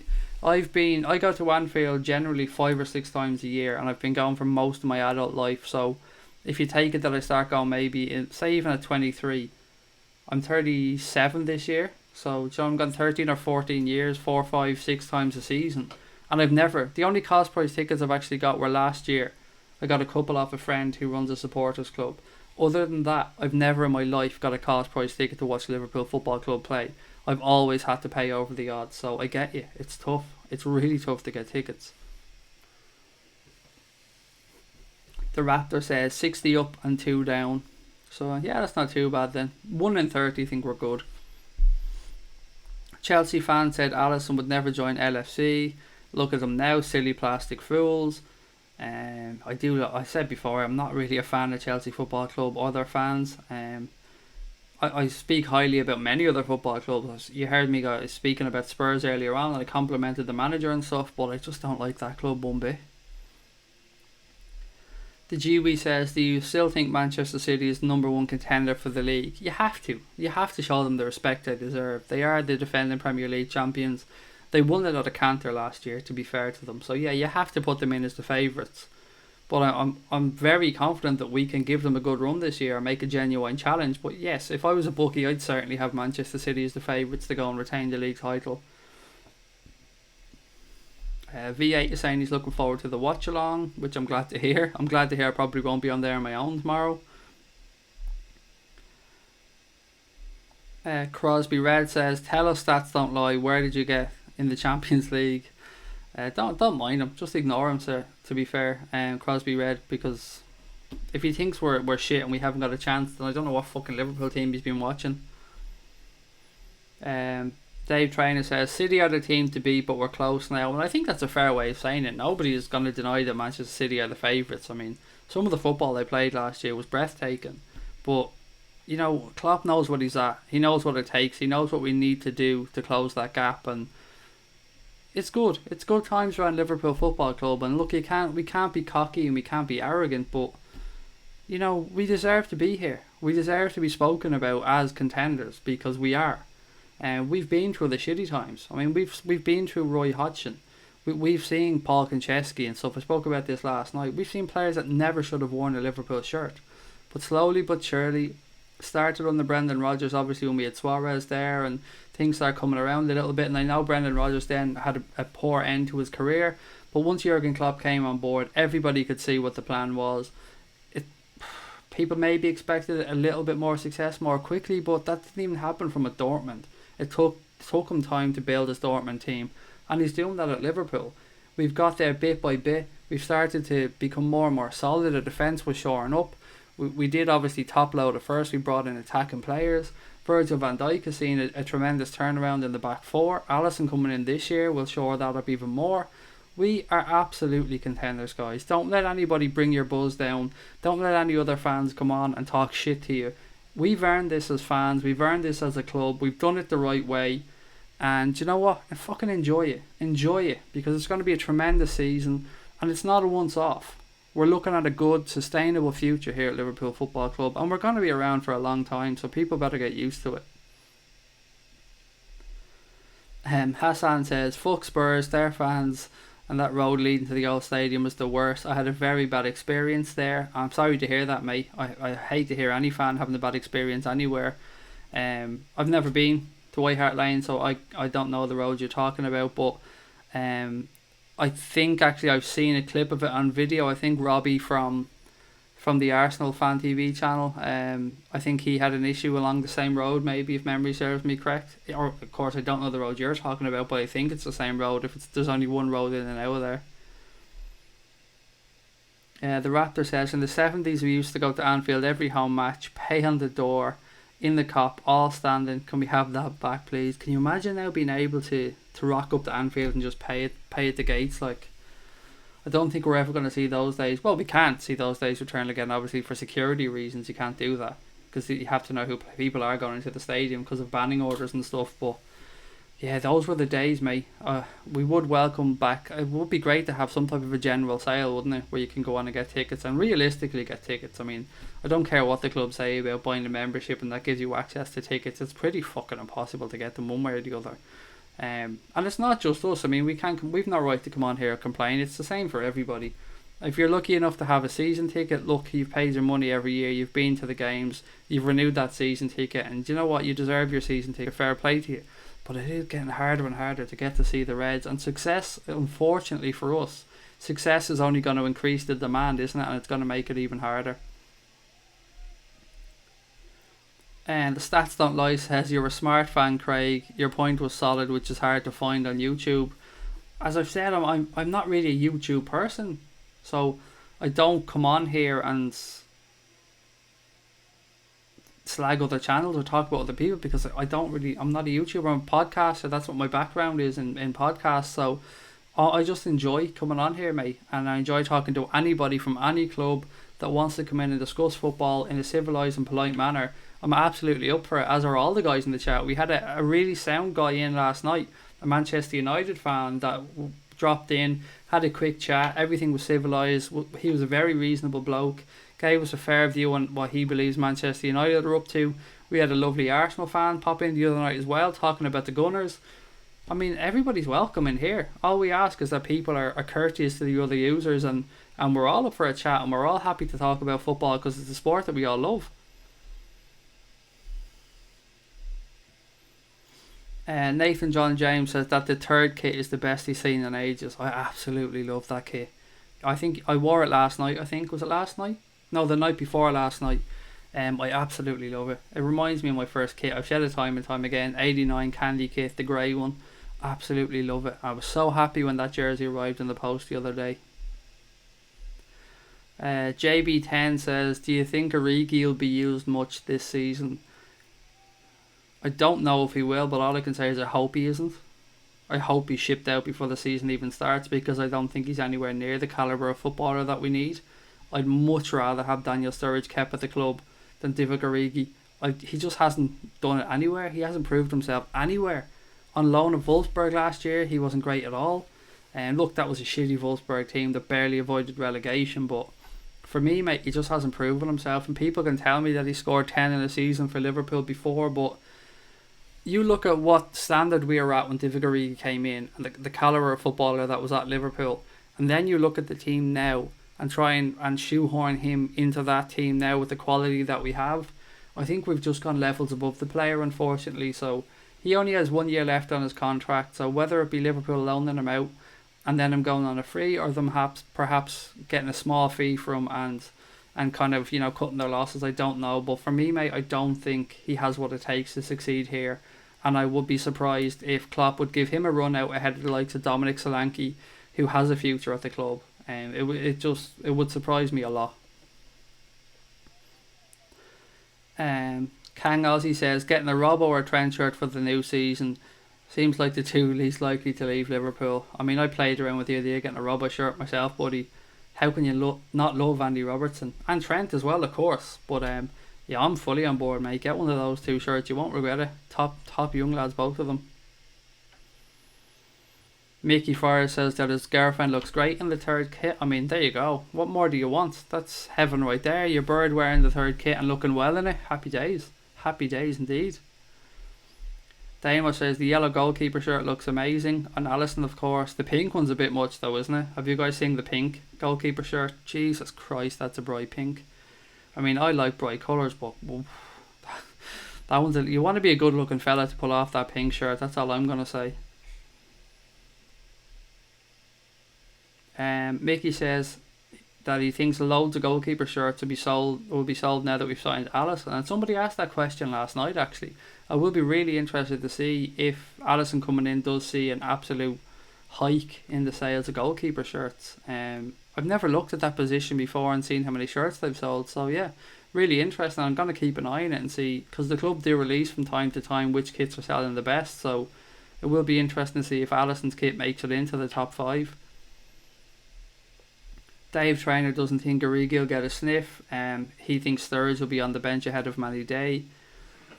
And Shane says, hey Craig, do you think you'll ever see a standing section again at Anfield, and would you want to? The answer to both is yes, Shane. I do think we'll see a standing section on the Kop at some point. Looking at it from a safety point of view, I know that generally when I go over, I'm lucky enough, I usually end up in the Kop. And the section that I'm in the Kop usually is right over to the far side, just kind of not under the clock, but just kind of to the left of the clock a little bit, right up against the wall of the Kop usually. And it's all standing over there. I've never sat for any game, and there has been many occasions where I've seen other people around me as well, almost trip over the seats ahead of them when Liverpool have scored or when we're pushing forward or something like that. So I would imagine that rail seating will be introduced into more stadiums as time progresses. Now, obviously, it's not for me to make that decision, and it's for security consultants way above my fucking pay grade to make that decision. But it seems logical that if it's safer to do that than have people standing on seats, why not? Because people at football games do want to stand. It's just a fact. A lot of people, well, not all, a lot of people at football games want to stand. They just enjoy it more standing. Look, it's probably more of a young guy thing. I'm kind of getting to the age now where I'm probably getting a bit too old to be standing all the time, and I'm turning into maybe a bit of a main stand person, unfortunately. But I do enjoy being on the Kop as well. But I think so. I do think so. And look, you can look at this two ways. You can look at this, of course, through the families of the 96 and stuff like that, and I'm not a spokesperson for them, and I would never claim to be. I have no right to speak on their behalf. But what I'm trying to say is, from the other side of this, I would love Liverpool Football Club to take the lead on this in the UK. And even though we've suffered immense loss because of stadium disasters, I would love to see our club take the lead on this and be pioneers and really push through this and make a big thing about safety inside stadiums. And I'm sure, I'd love to see stats, but I'm sure people have been injured season on season, standing in seated sections, falling over seats and stuff. So I'd love to see Liverpool take the lead on it. Yes, I do think it'll happen. When, I don't know. I'd love to get up to Celtic Park, by the way, and have a look there and go to a game there and see how it works in Celtic Park, because I know the guys in the Anfield Rap were invited up and they went up with Celtic fans, spent some time there, did a bit of a documentary on it. It was a great piece of journalism, if you want to call it that, but it was a great piece of content that they put out. I advise anybody, if you have a chance, to look it up on YouTube. I'm not sure what to put in to search it, but I'm sure Anfield Rap and Celtic Park, you wouldn't go too far wrong. Yeah, but look, that's just my 2 cents on it, mate. I'm not qualified to speak about it, but just from my own opinion, yes, I'd love to see Standing introduced to the COP, and I'm sure it may divide opinion between other fans. Ryan says, do you like Conor McGregor, bearing in mind he's Irish and he's a Red? I absolutely do. I love Conor McGregor. I love that he doesn't give a fuck. I love that he says what he wants. And I have this thing, mate, where I feel sometimes Irish people are almost too apologetic for success and almost feel like they have to just fit in with the status quo. And I love that Conor McGregor just carved out a niche for himself, says what the fuck he wants, does what the fuck he wants, and backs it up in the ring. So yeah, I do like Conor McGregor. I can understand why anybody wouldn't like him, though, to be fair, but just I like his brashness personally.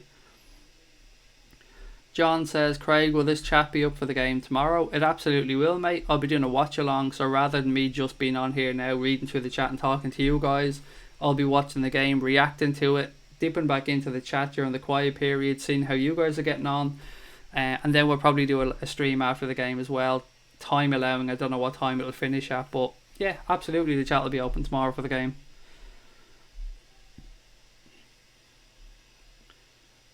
Ryan says he's so excited about Alisson. He might buy a goalkeeper's kit for the first time. Nice one. Ryan also says he can't wait till 12th the Premier League is back. I'm counting down the minutes, mate. I'm counting down the minutes. Dave says, Jesus, everything I'm thinking about LFC is your mindset. Well, good. It's good to think that we're all thinking along similar lines, mate, isn't it? It's good to think that we're all positive at this point. Okay, whatever the stats don't lie guy is putting into the chat, obviously people aren't liking, so you've booted him out at this point, so I'll trust your judgment on that one, guys.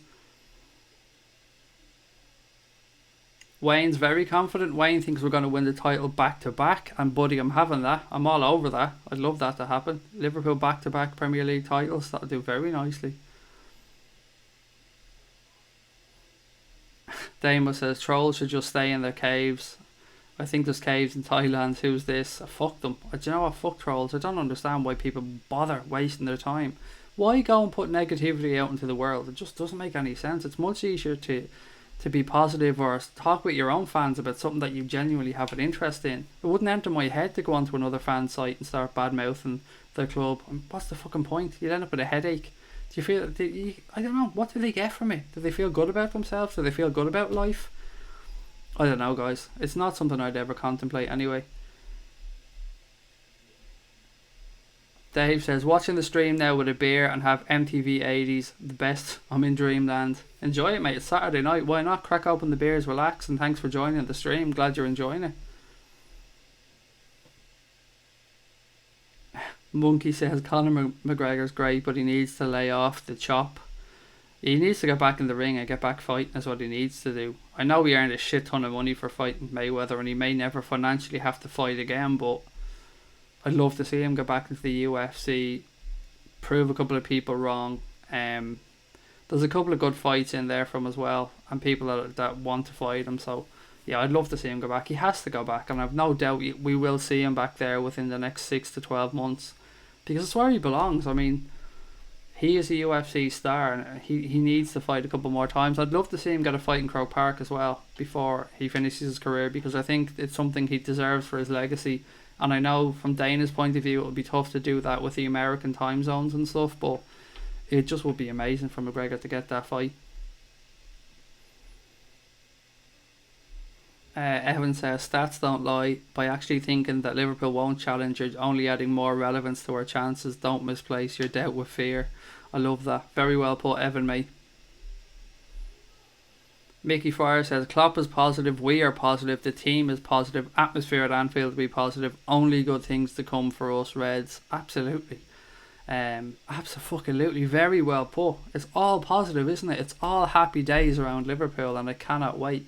Oh, Gillian, brilliant. Gillian says, I was watching the training in Charlotte today, and I was thinking about how last season Salah was the one to stop. This season, we just simply can't be contained. Title contenders for sure. Absolutely, Gillian. Love the positivity again. I mean, we are a formidable team. Klopp has built a formidable squad. We've an amazing goalkeeper now. Absolutely. It's only positives. I'm loving it. I'm loving being a Red at this point in time. Absolutely fucking loving it. Looking around and I'm not seeing weak spots. The goalkeeper thing for me has solved the biggest problem we've had in the past 5 to 10 years. I'm over the moon. Obviously we had a left back problem for ages. Robbo's after boxing that off. We had a DM issue. Fabinho's come in and he can play there. Mo Salah's come in up front last year and hit the ground running. Just brilliant times to be a Red. We're all counting down till the Premier League starts. We've a couple of good pre-season games to look forward to, starting with Dortmund tomorrow. I mean, great times, guys. Absolutely great times. Mickey says, I'll be at work for the game. First pre-season game I've missed. Even went to Bury and Blackburn. That's dedication, buddy. Shame you'll be at work, but look, sure you can record it and watch it back later on, and hopefully it'll be an entertainment game. Dortmund, as I said, they did beat Manchester City 1-0 already this season, the pre-season tour, and look, I'm not taking anything from that. It's a pre-season game. The results don't mean anything. It's all about just proving fitness, but they were a good side, Borussia Dortmund. Obviously, they're going to want to try and get one back over on Klopp just for bragging rights, and it'll be an interesting game. Ryan says, with Buvac seeming to be gone, will Linders be our number 2? I think so, Ryan. I do. I've said this a couple of times on streams.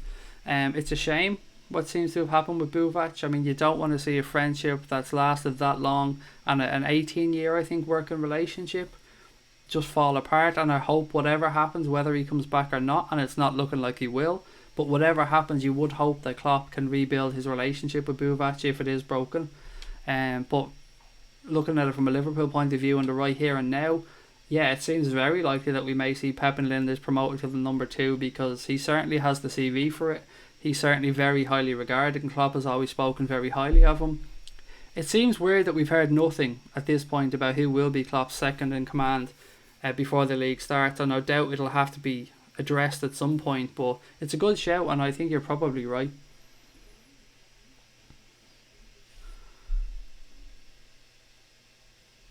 Who was this says, don't you think all your signings are going to mess up the chemistry? Money doesn't solve everything. No, absolutely not. What? How can they mess up the chemistry? We've signed the goalkeeper. What we need, do we badly need it?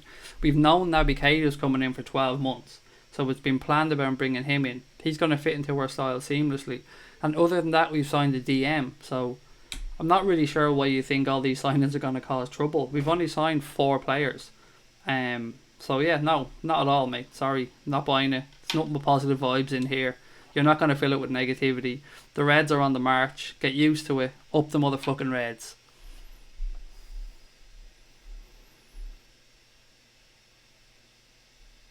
A lot of people as well just agreeing and saying, nope, that's a lot of hope and desperation involved there, buddy.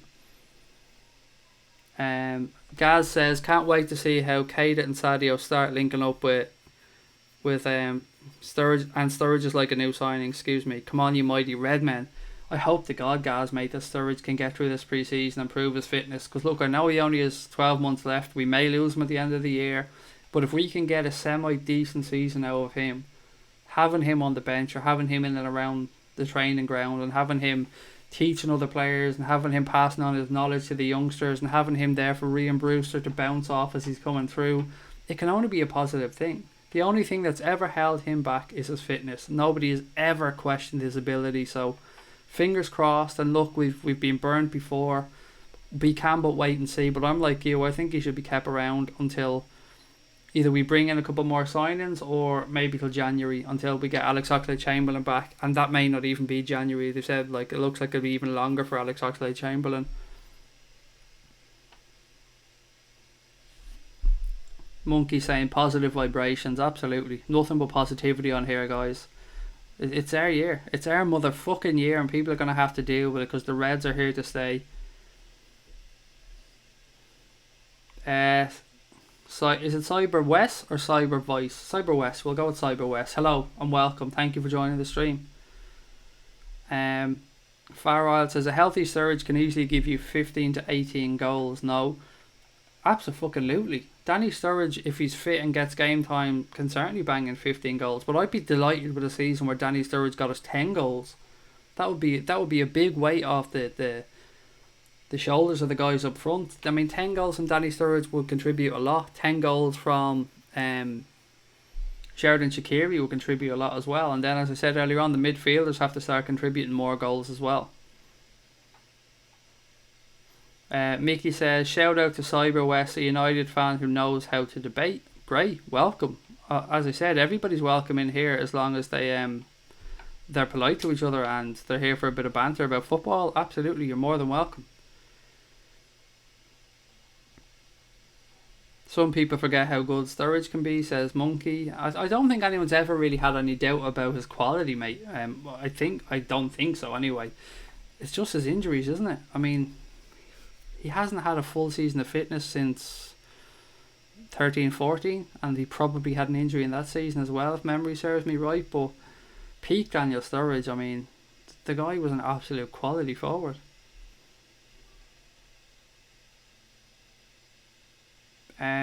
Ryan says, I've been watching the LFC Insta story and Sturridge brings good videos and good vibrations. It's not like he's a bad person to have about. No, absolutely not.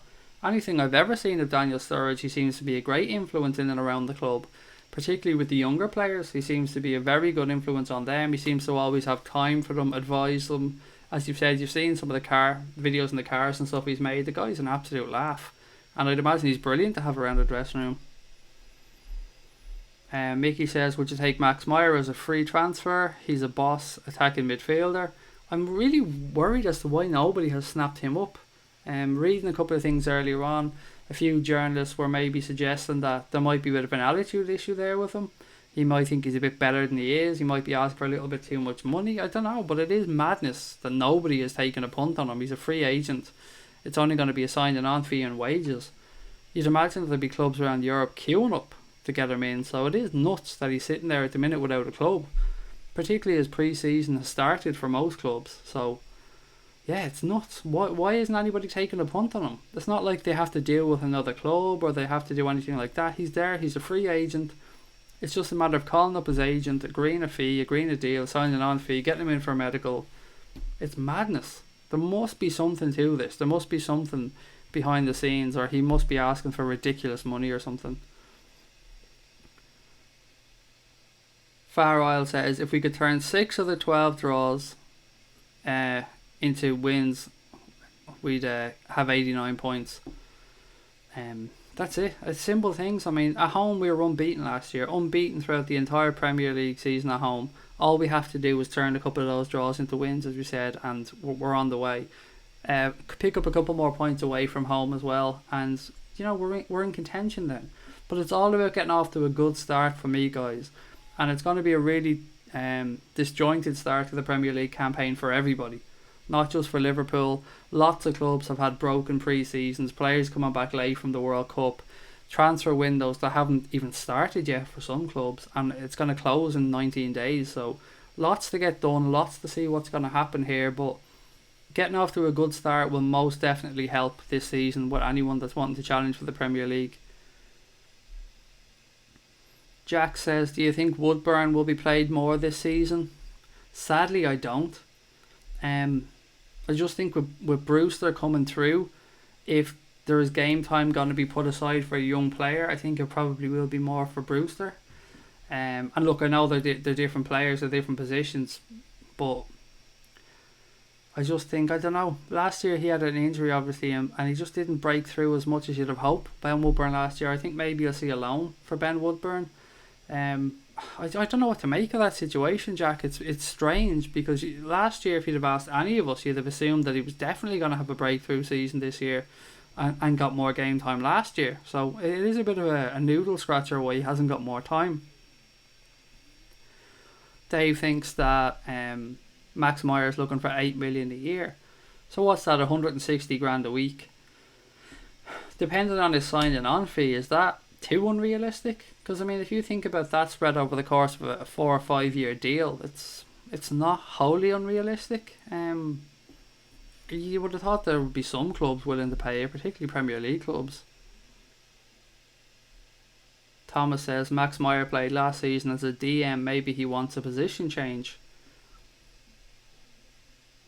And Ryan said, Monkey, I said last night the Lisbon situation, as I've heard today, it's slowly being sorted out because they've changed precedent. What's happened with the Sporting Lisbon thing is instead of them losing all these players and these players walking out on free contracts or terminating their contracts and walking away, the players that have wanted to move on and wanted to be sold, they've done deals with clubs maybe 15 or 20% below the market value to get these players moved on and to bring money back into the club. And as you've rightly said, Ryan, they had a vote of no confidence in the president. They've changed him, but they have lost a shitload of players. So, you know, it is going to be interesting to see how they rebuild the Sporting Lisbon. But look, they're renowned for bringing through young talent. They're renowned for being one of the top clubs in Portugal. They've got good financial backing now after a rough few years. Maybe, I think, 8 to 10 years ago they had a few issues. So, yeah, it'll be interesting to see what happened there. But Jesus Christ, that president did put them up shit creek, didn't he? I mean, what happened there to their players should never happen to any football club's players. Skipper Dog says McGregor's fighting in Dublin this December, as far as I know. Quality. No doubt that'll sell out in 5 minutes. Mickey says Woodburn needs to go out on loan. And Shane has asked a really interesting question that I'd like to get you guys in the chat to answer as well. He said, do you think Danny Ward went to Leicester too cheaply? And it's a tough one to answer, Shane, isn't it? Because we've never really seen much of him at Liverpool. We've seen him play for Huddersfield, and some of us have seen him play for Aberdeen. Both sets of fans spoke quite highly of him, but 12.5 million, I'd say it's probably fair for the lack of Premier League experience that he has. When I heard the figure, I've got to say I was quite happy with it personally, but that's just my take on it. I'd love to know what you guys think. Yeah, 12.5 million. I know he is only the same age as Karius. He's 24, but think back a few years ago, we only paid 4.5 million for Karius. So for me, mate, I think it was fair. And I think he'll go on to have a very good career as well, because I think Danny Ward is a solid goalkeeper. Maybe he's not quite to the level that we need at this moment in time. Maybe he might progress to be that good of a goalkeeper, but it would have been too much of a gamble for us to give him a run at this moment in time, I think. And I'd be interested to see as well if he's been given any assurances at Leicester, or if he's been given an inside tip maybe that Kasper Schmeichel's going to move on somewhere else. Because again, I can't imagine he's going to go to Leicester and want to sit on the bench. But I'll put it to the guys as well. I really would love to see if you guys think that we got a fair fee for Danny Ward, or we got too much, or perhaps we got too little. But thank you for the question, Shane. It's a really good question. Mickey says, please subscribe and like the stream, folks. And yeah, I'll back up what Mickey says there. If you can take a moment to give us a thumbs up or subscribe to the channel, that would be absolute quality. Thank you. And for anyone as well that's asking about the Patreon links, or that wants to help the channel, there is a link scrolling across the bottom of the screen there for Patreon, patreon.com/Anfield Agenda. And all the links for the Patreon, the Ko-fi and the PayPal are in the stream information as well, so you can check that out afterwards. So you don't have to leave the stream. It's in the stream notes, so you can check it out at your leisure. Skipper Dog says, no, I think it was excellent value for Danny Ward. He only played 2 first team games and was a 4th choice keeper. Monkey says, what about Markovic scoring? I didn't see that coming. Yeah, sometimes you even forget that he was at the club, and particularly with Conor Randall. I completely forgot Conor Randall was still a Liverpool player as well. But look, I don't think there's any saving Markovic's career. I'd seen somewhere that Galatasaray were interested in signing him, so look, again, he's another one of these players that you just hope wherever he goes, he can go and rebuild his career and have somewhat of a career, because it hasn't worked out for him at Liverpool. That's been patently obvious. He was very highly thought of when he arrived. Benfica spoke really highly of him as well. Chelsea had an interest in him financially when we bought him. So yeah, it's a shame it hasn't worked out for him, but these things happen, and sometimes when you take the gambles that Liverpool have to take and maybe trying to buy players. Now we're going back a few years, now we're buying more and more of the finished article, but back then we were looking to maybe get players probably one move too early in their careers and hoping that they could make the step up at Liverpool. and sadly for Markovic, it just didn't work out. Sarah says that Ward wasn't cheap. It was about the right price to get for it, and it's good for him to get his career going again. What else have we got? Somebody else saying stats don't lie. Can you please stop the nonsense, please? I hadn't even seen his comments, so I just fucking ignore him. LFC Spectre says, interesting that Klopp talked about Christian Pulisic at his press conference. Stop teasing me with this, lads. You guys know how much I love Christian Pulisic. I'd love to see him at Liverpool. And look, Klopp did work with him, and I'm sure Klopp thinks very, very highly of the young man. And no doubt Christian Pulisic has really, really high regard for Jurgen Klopp as well. Fingers crossed, guys. Fingers crossed we'll see Christian Pulisic join Liverpool someday. Bradley Jones says, we'll probably make around £60 million on selling players. I doubt we'll get anybody else in now. I hope we get somebody in, mate. But yeah, look, we'll definitely see more outgoings. And if there's one thing we can say about Liverpool Football Club, it's that we've been very good about selling players. We've got top dollar for any of the players that we've sold, and it's definitely an aspect we've improved on in recent years.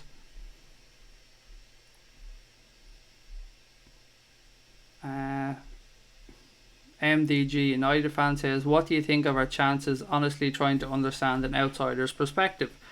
Mate, look, you're welcome into the chat here, and as I said before, anybody is welcome. I will answer your question from my own personal point of view, and that's all I can do. I think that you did very well last season to get second place, and as much as I despise Jose Mourinho and the style of football that he plays, you have to give him credit there. He did get you to second place in the Premier League, re-established you back in the Champions League. I can't speak for the style of football from your point of view, mate. You guys are the ones that have to watch it week in, week out, but I wouldn't have been blown away by the signings that you've made so far in the window, being honest. I can't understand why he'd want to bring back Marouane Fellaini. I just don't get him as a player, but I suppose maybe he's a good plan B to have. I think that's a fair enough way of looking at that. Fred, I haven't seen enough excuse me, I'm going to try that again. Fred, I haven't seen enough of to give an honest opinion of, so I'm not going to slate the guy. I'm not going to big him up because I don't know enough about him. That you've got one of the best goalkeepers in the world, and I don't care if David De Gea has made mistakes in recent weeks or recent months with Spain. He's top quality goalkeeper. In my mind, one of the best three in the world without a shadow of a doubt. Your defence, I don't think is that great. I really don't. I don't think Bailly, however you pronounce it, is a great centre back. And I'm just a little bit surprised that you haven't strengthened a little bit more. I hope that he can figure out. Well, I don't hope. Obviously, I'm a Liverpool fan. I hope he doesn't. But it'll be interesting to see if he can figure out how to really get the best out of Paul Pogba, because there's no doubt that Pogba is capable of a lot more than we've seen from him last season. Alexis Sanchez, he has to have a better season this year than he did last year. I'm sure even you guys will admit that he didn't quite have the impact you would have hoped when he signed for you guys. And other than that, I mean, Martial seems wasted at this moment in time. You'd hope that Jose Mourinho could do something there with him. I heard somebody say before that he was trying to do a deal swapping Willian with Martial, which for me seems absolute madness. But look, let me know in the comments, mate, what you think, how you're feeling about things at Manchester United at the minute, how you're feeling about the manager and the players that you're bringing in, because I genuinely would love to know. Aaron Lennon says, who do you think will be the most important player for us this season? Naby or Alisson is my answer, mate.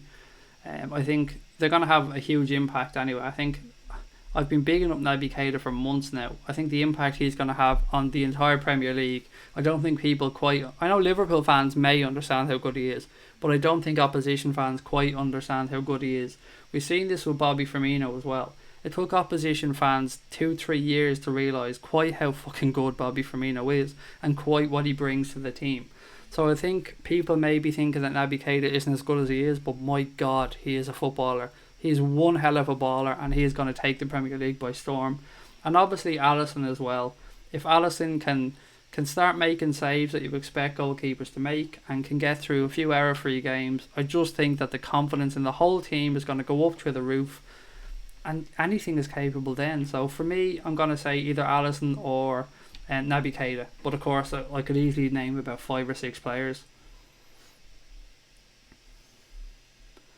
LFC Spectre says, a new day in Spurs, still haven't signed anyone yet. I spoke about this earlier on, mate. I'm just baffled that they seem to be putting all their eggs in the basket for the guy from Aston Villa, Grealish. Yeah, I just can't believe that they're talking about spending 30 odd million pound on Jack Grealish. It just seems madness to me. Ryan says, don't see Pulisic coming until at least next summer. He's young, but there's no point in signing him just yet. I'm right there with you, Ryan. I'd love to have seen him come this summer, but he is still very young. Another year's development wouldn't do any harm, and even if we sign him this year, it would have to have been for ridiculous money. So why not pay that ridiculous money next year after he has another year under his belt, and we can really evaluate the situation a bit more. But I hope he comes. I hope he develops as much as we hope this year, and I hope we get him to Liverpool, because he could be an absolute superstar for us. Daryl Brennan says, I'll cut off my limbs for Liverpool winning the league. I won't quite go that far, but there is certainly a lot I would do to see them winning the league, buddy. And Eric Worry says, Pulisic is the smoking gun for FSG's marketing tool. He really is. I mean, just think about what they could do with him. The poster boy of American football, with the contacts that they have in America from like sponsorship and things like that. There's so much they could do with Christian Pulisic for Liverpool. They could open up a whole new market of supporters for them as well in America. Yeah, it'd be mental. It'd be absolutely mental. I imagine that whatever price we'd have to pay for him, they would get back between sponsorship, shirt sales, and other merchandise fairly quickly. Monkey says we should get good money from Markovic if we sell him now at least. If Liverpool get Pulisic, this will be the best transfer season from any club ever. I don't know what we'd get for Markovic. I guess 8 million, because I think he's just got 1 year left on his contract, but that's just guesswork. I've no idea. I'd love to know what we're asking for Simon Mignolet though. I know we said this earlier on, we've seen Barcelona interested in him, but I'd love to know what we're asking for him. Because if we got 12.5 for Danny Ward, Simon Mignolet is an infinitely more experienced goalkeeper, so you'd imagine we'd get a lot more money for him. There's a couple of more things as well. I took some notes before I came on the stream for a few things that I wanted to have a chat about. So Roma's manager Eusebio De Francesco has vowed revenge on Liverpool and Alisson, admitting that he hopes to eliminate the Brazilian and Liverpool from this season's Champions League. So not at all bitter there from the Roma manager. And do you know what, mate? Good luck to you, because there's not a fucking hope in hell of you knocking us out of Europe, mate. Because this Liverpool team will just roll over that Roma team again.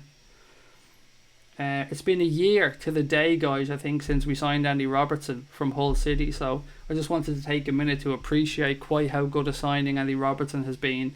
I know it took 3 or 4 months before Klopp started to introduce him into the team properly, but Andy Robertson has been an absolute bargain and one of my favourite signings of the Reds for the past 5 years, just because he came in so under the radar.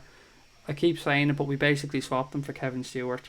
So I just want to take a moment to just, basically big up Andy Robertson and just say what an absolute bargain he was, and what a brilliant piece of business it was from Klopp and the Liverpool transfer team. So well done to everybody involved. Congratulations to Andy Robertson for getting 1 year under your belt at Liverpool, mate. And defo, here's to many more, buddy. We spoke already about Atletico making a loan offer for Olivier Giroud to Chelsea. Chelsea want that deal to be permanent. It looks like Grujic may well be going to Cardiff City on loan. We've seen Neil Warnock quizzed on this a couple of times after their recent pre-season friendly. He said he's hopeful of it to happen, but he hasn't said 100% that it's definitely going to happen. Nikola Kalinic looks set to join Atletico Madrid as well after just 1 year at AC Milan, which seems nuts. I mean, seems mad. The amount of business that Atletico Madrid are doing, where the fuck are they getting all the money from? Not that I care, it's their money, it's their business. I'm just interested to know. Obviously they kept Griezmann, which is a huge thing for them, but yeah, Nikola Kalinic as well joining, which is interesting. And the biggest link I've seen all day, and I wanted to come on and have a chat about, and I know it's not Liverpool related, but Karim Benzema has been linked to AC Milan. So obviously with AC Milan now able to take part in the Europa League this season, after the Court of Arbitration for Sport turned over the decision from UEFA to say that they couldn't play in this season's competition, Karim Benzema now looking like he's in talks to join AC Milan, according to Sky in Italy. So that would be a major coup for AC Milan, a club that have been, under FFP investigation. So how can they then afford to go and get Karim Benzema? It's just madness, guys. It's really interesting to see what's happening. Maybe they're going to fund Benzema with the Nikola Kalinic deal. I don't know. It's crazy. Like some of these deals I'm seeing in the papers and stuff just make absolutely no sense. And obviously we've said as well, Ryan Kent looking like he's going to undergo medical at Rangers in the next 24 hours and secure a loan move up there to play under Steven Gerrard. So really interesting. Lots of stuff happening. Slightly under the radar as well, Andy Firth has joined Barrow after leaving Liverpool, the club that he's been at since the age of 11. So he's probably not a well-known goalkeeper to many guys, but he's somebody who's been at the club for a long time, and he's left the club now and joined Barrow. So yeah, a couple of things that happened. Nothing major, but just a few notes that I wanted to fill you guys in on before we move on with the stream. Alex Gomez says Fekir is overrated. I'd take Toni Kroos instead. Fekir is definitely not overrated in my eyes, and look, Toni Kroos is an amazing footballer, so I'm not going to slate anybody for speaking highly of him. He's a very, very talented footballer. Farwell says United ground out the results they needed to keep all the second. You have to admit it. Yeah, they did. I mean, there's no denying it. They finished second in the league, and you finish where you deserve in the league, to be honest. The results don't lie. Okay, a few more comments to get through. Cameron says, has your opinion changed on Fekir, Craig? No, mate, not really. I'm hopeful. I'd still be leaning more towards yes than no, but I'd maybe a little bit more negative on it. I'd probably say I'm 60-40 at this point. More likely 60 yes, 40 no, but I still think it might happen. I'm saying might now as well. I just don't want to get my hopes up too much. I'm not being greedy though. I said all along the goalkeeping position was the one that I want sorted most, and I couldn't have asked for a better goalkeeper to come in. He was the one I wanted all along, so I don't know if it's changed, but maybe I'm a little bit more doubtful, but I still think it'll happen. Farwell says, oh my lord, Johnny Cuntylock's at it again. Speaking about Nabil Fekir, he says, I don't think he'll be leaving us. You never know. Nabil will be with us next season. Look, he's been saying that all along, hasn't he, to be fair to him. LFC Spectre says, the Roma manager, aka the clown, aka the idiot that came to Liverpool and played that formation against Liverpool at home, and we just tore them apart, and it's completely because of his stupid formation and the lack of respect that he showed to Liverpool as to why they got blown apart there at Anfield. So yeah, leave Di Francesco to fucking do his job at Roma, and if he thinks he's going to put Liverpool out of the Champions League this season, then God love him, because it ain't going to happen. Dan says, thoughts on Sadio Mane getting the number 10? Probably deserved. I mean, if it's a number that he wanted, Dan, he's going to be signing a new contract, as we've seen. That was kind of rumoured yesterday. I think it was Oliver Bond that was the first person to say it. Although, look, we've all thought for a while that with the other two forwards getting their contracts renewed, that we'd see a new one for Sadio Mane. And you know what, if Sadio asked for the number 10, then why not? He absolutely deserves it. He's been a great player for Liverpool since he signed, and I hope he continues to progress. So why not? Absolutely, fair play to him. If that's what he wanted, the number's available, why not give it to him? I don't think it would have any meaning on the Fekir situation, because people have pointed out before, he wears 18 for Lyon in France, so it wouldn't really change Fekir too much, but yeah, he deserves it, so why not? John Rainey says, I'd read they're willing to pay 18.5 million for Mignolet. What a signing he was, and really he's just a bomb as a signing. 18.5 million for Mignolet. He's got 2 years left on his contract. I'd probably consider that good business, mate. I'd say that's fair enough. How do we feel about Simon Mignolet, by the way, guys? And obviously I'm going to caveat this by saying he's not good enough for Liverpool Football Club. But is he not good enough for Liverpool Football Club because we play the wrong style of football for him, or his confidence was just shot because of the things he was asked to do here? Do you think he can go on elsewhere and have a decent career? Is Simon Mignolet a 7 out of 10 goalkeeper, and we just, as I said, fucked with his head, right style of football for him, or the wrong style of football for him? What do you think? Because as I said before, I've seen other fans who've been linked with Simon Mignolet talking in chat rooms where they've thought to themselves it's a decent keeper coming in. So how do you guys feel about him? If he does leave now, what do you think? Is he a Premier League quality goalkeeper? Is he a Championship level keeper? I'd just love to know.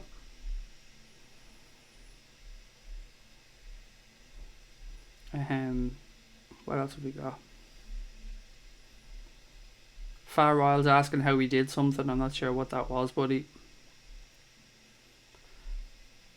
Evan Guest says 2 years left on the Pulisic contract. Dortmund will hold him and continue marketing their brand in the USA as long as they can. They'll sell next summer with 1 year left. It's a good point, Evan. I mean, the whole thing about players running down the contract to 1 year isn't as big a gamble as it used to be, because we've seen with the likes of the Alexis Sanchez deal and that the clubs are still having to and willing to pay huge money for players in the last year to 6 months of their contract. So you're probably spot on there, and I think Dortmund probably know they can still get a massive fee from next year. LFC Spectre says the new ground, Craig. That's how Atletico Madrid are getting all this money. It's a lovely stadium, the Wanda Metropolitano. Champions League final being held there this year as well. So I'd love to get Liverpool to get into the final and head over to a visit and see that stadium because it looks brilliant. Gaz says, would it be great if Liverpool beat Spurs in the first ever game at the new ground? It will be great when Liverpool beat Spurs, mate. When, not if, when. Because Liverpool are going to win every single game this season, aren't they? We're going to the league, 114 points in the bag, not even a question. Damo says, can't work out if Roma's manager's comments are tongue-in-cheek or foot-and-mouth. I don't know, mate. He just seems like a salty cunt, doesn't he? So leave him to it. He got his ass handed to him last year, so leave him to it.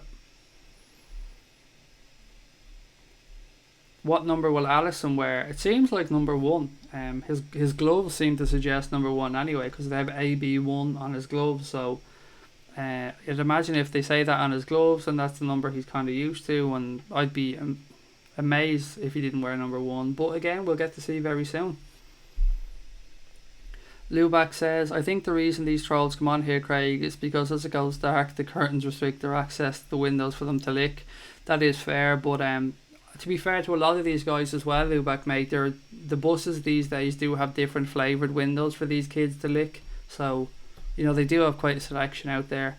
But you know what, I don't get the troll thing. I just don't know what will go through your mind that thinks, I know, I've got nothing better to do. Let's go on here and spew hate all over the internet because that's how my life is. Richard Azeni said, good evening guys, what have I missed?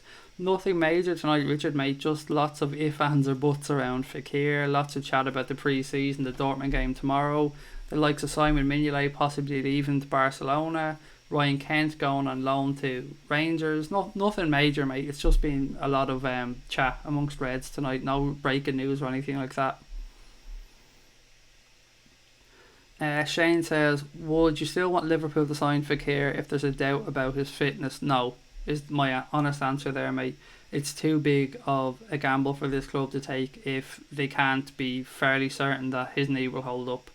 And if the club walk away because of that, then personally I back it 100%.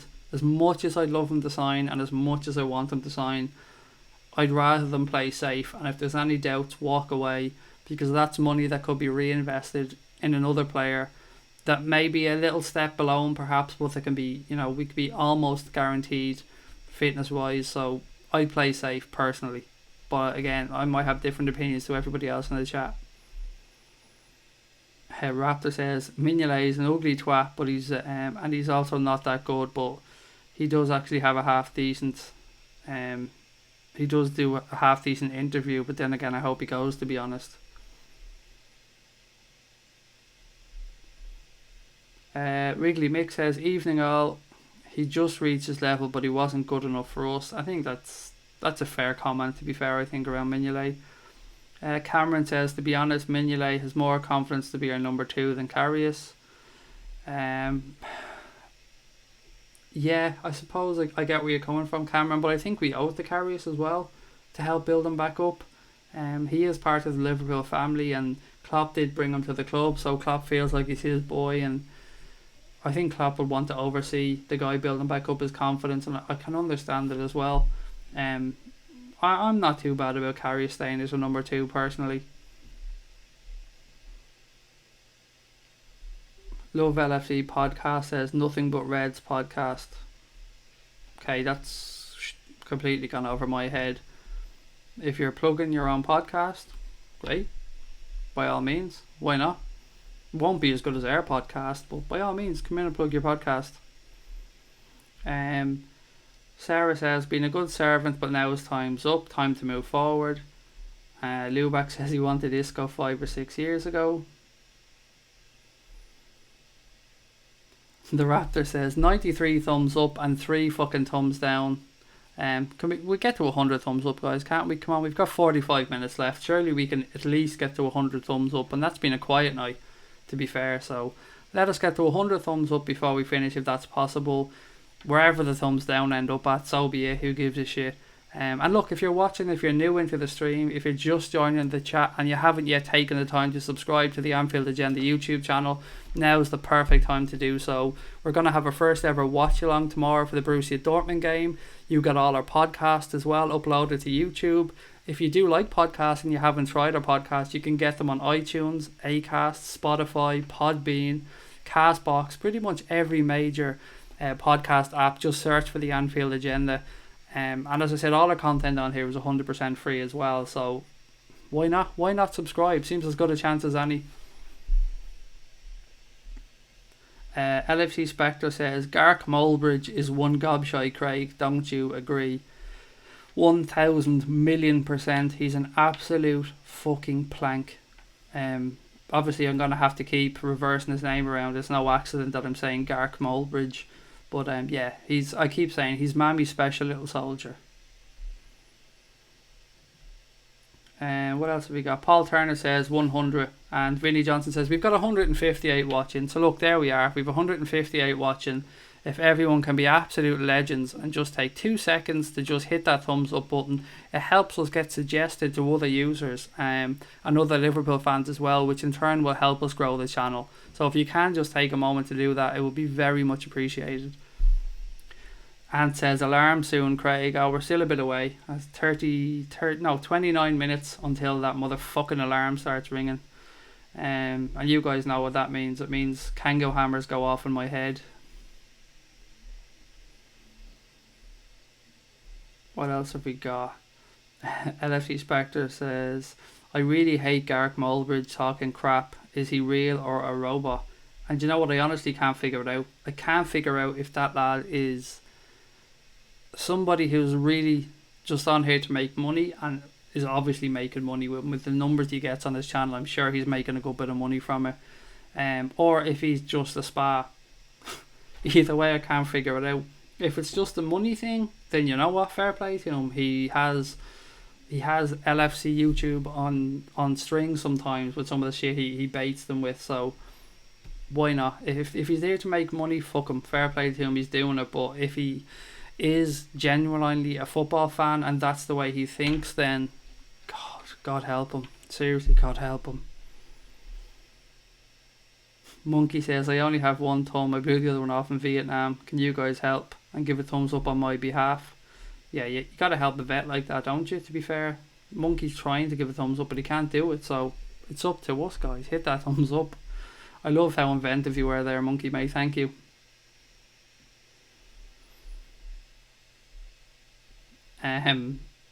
Ryan says regular watchers know about the alarm. Just don't mention the alarm. Let's just, when it happens, it happens. There's no need to torture me and talk about the alarm half an hour before it starts.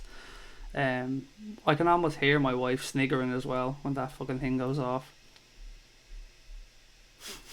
Far Oil says Sandra is a sex bot reject, and he would definitely be rejected. Like, he would have been one of the first rejects to be spotted and thrown out. What else have we got? Vinny says, and your eyebrows crossed. I've only got one eyebrow, to be fair. I'm sure you guys can see it pretty much meets there, and I'm too lazy to fucking shave it or anything like that, so. Evan Guest says, I'm on an iPhone and you can't thumbs up video from here. Sorry, I never miss a thumbs up. No worries, Evan, mate. Just glad you're tuning in, mate, and hope you're enjoying it. And I hope you're having a nice Saturday night. Wherever you guys are, I hope you're enjoying your Saturday. El Chapo says, Craig, I think the transfers are done in my opinion. I'm still really happy with our squad. Let's go. You'll never walk alone. I hope it's not. But if it is, if it does all finish up now, if we don't bring anybody else in, it's still been a pretty good window, to be fair. That goalkeeper that we've added is absolute quality. So, look, maybe we can be a little bit greedy and hope for one more. But if one more doesn't come in the door, we haven't lost anybody major this year. We've strengthened the squad. We can't complain, to be fair. Neil Anthony says, brilliant transfer window, but I'd be amazed if we don't get a Coutinho replacement. That's been the position we've been looking at since January. And as I said, yeah, you don't get that far along with a deal for a footballer without that being a position, as you said, that you're really keen on strengthening. So you'd imagine if that deal's dead, they're working on something else in the background. But look, you guys said Klopp had smiles all over his face today when he was speaking about transfers, so we'll never say never, and we'll never know until the window's absolutely closed. But until then, we have hope. Why not? Keep positive. Shane says, have you been in contact with a Liverpool fan in Dublin with a YouTube channel called FSG, We Come Not to Pay?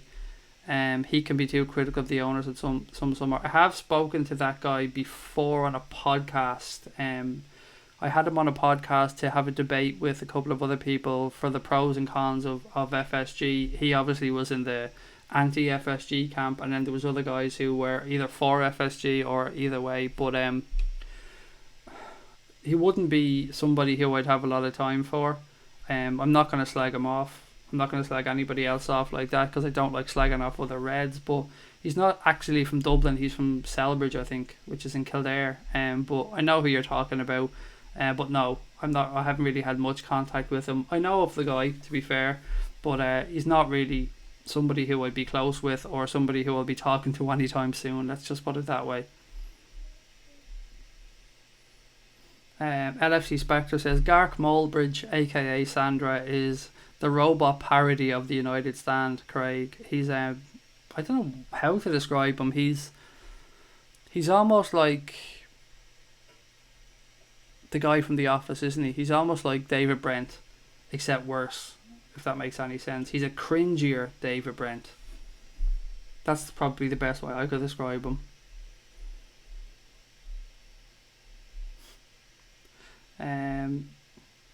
Damo says, can see Sandra taking the alarm clock out of the room some night just to mess with all our heads. Oh, Sabrina, sorry, I said Sandra because I'm fucking so used to people talking about Gark Mulbridge at this point, sorry. No, she won't. She knows it annoys me so much, mate. There's no way she's taking it out. I've asked her to take it out, Damo, a few times, and she just laughs at me. So yeah, that's not going to come out. What I'm hoping for, the best case scenario for me, Damo, is that the battery runs out eventually and I get my win that way. Far Isle says, I remember that pod, Craig.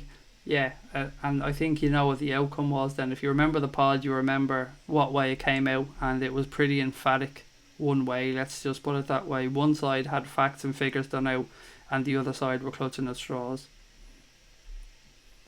LFC Spectre says, can we win the league this season coming? My dream may come. Yes we can. We've got to believe we can. We've got to go into the season thinking that we can absolutely win the league. Why not? We've as good a squad as anybody. On our day, we can beat anybody. We've as good a starting 11 as anybody.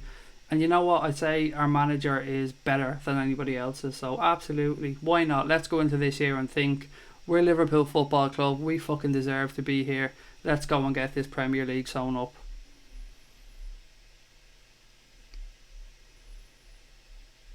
LFC Spectre says, who? Sean, FSG, We Come Not to Pay guy, what happened to his YouTube channel? I've got no idea. Never watched his YouTube channel, so I couldn't tell you.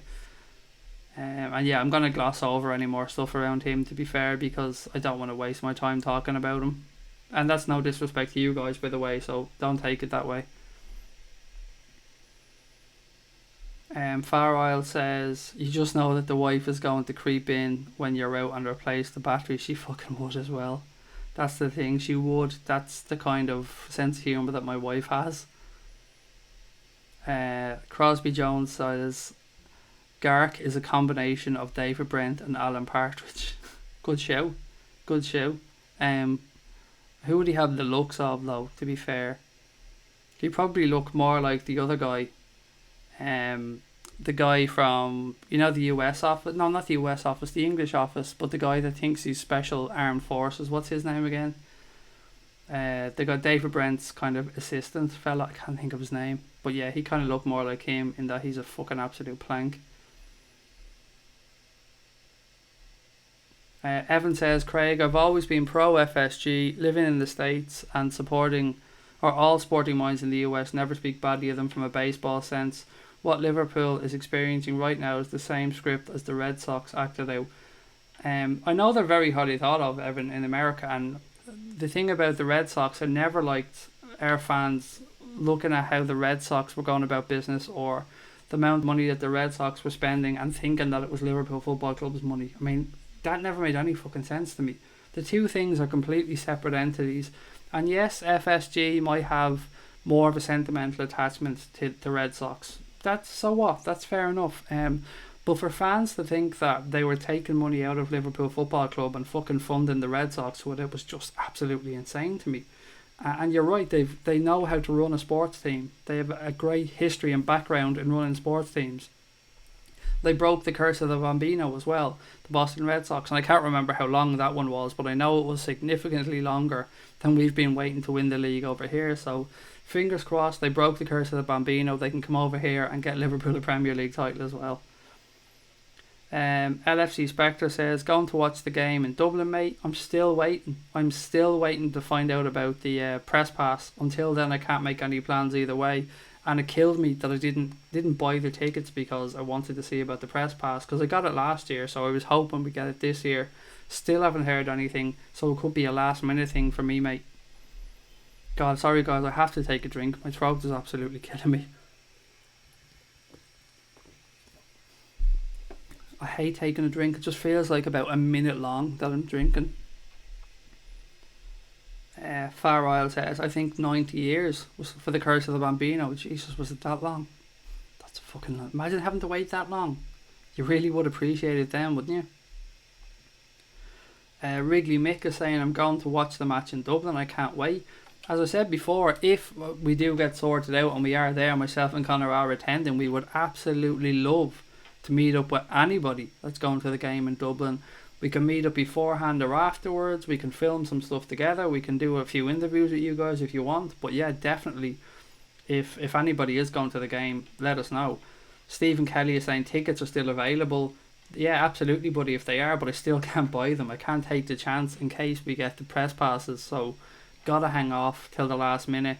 And fingers crossed, look, even if we don't get the press passes, I'm sure we can track down a couple of tickets from somewhere. So, I'm sure I'll be there, but I just can't say 100% yes that I'm going to be there. But if we are there, I absolutely would love to meet up with as many of you guys as I can that are going to watch it.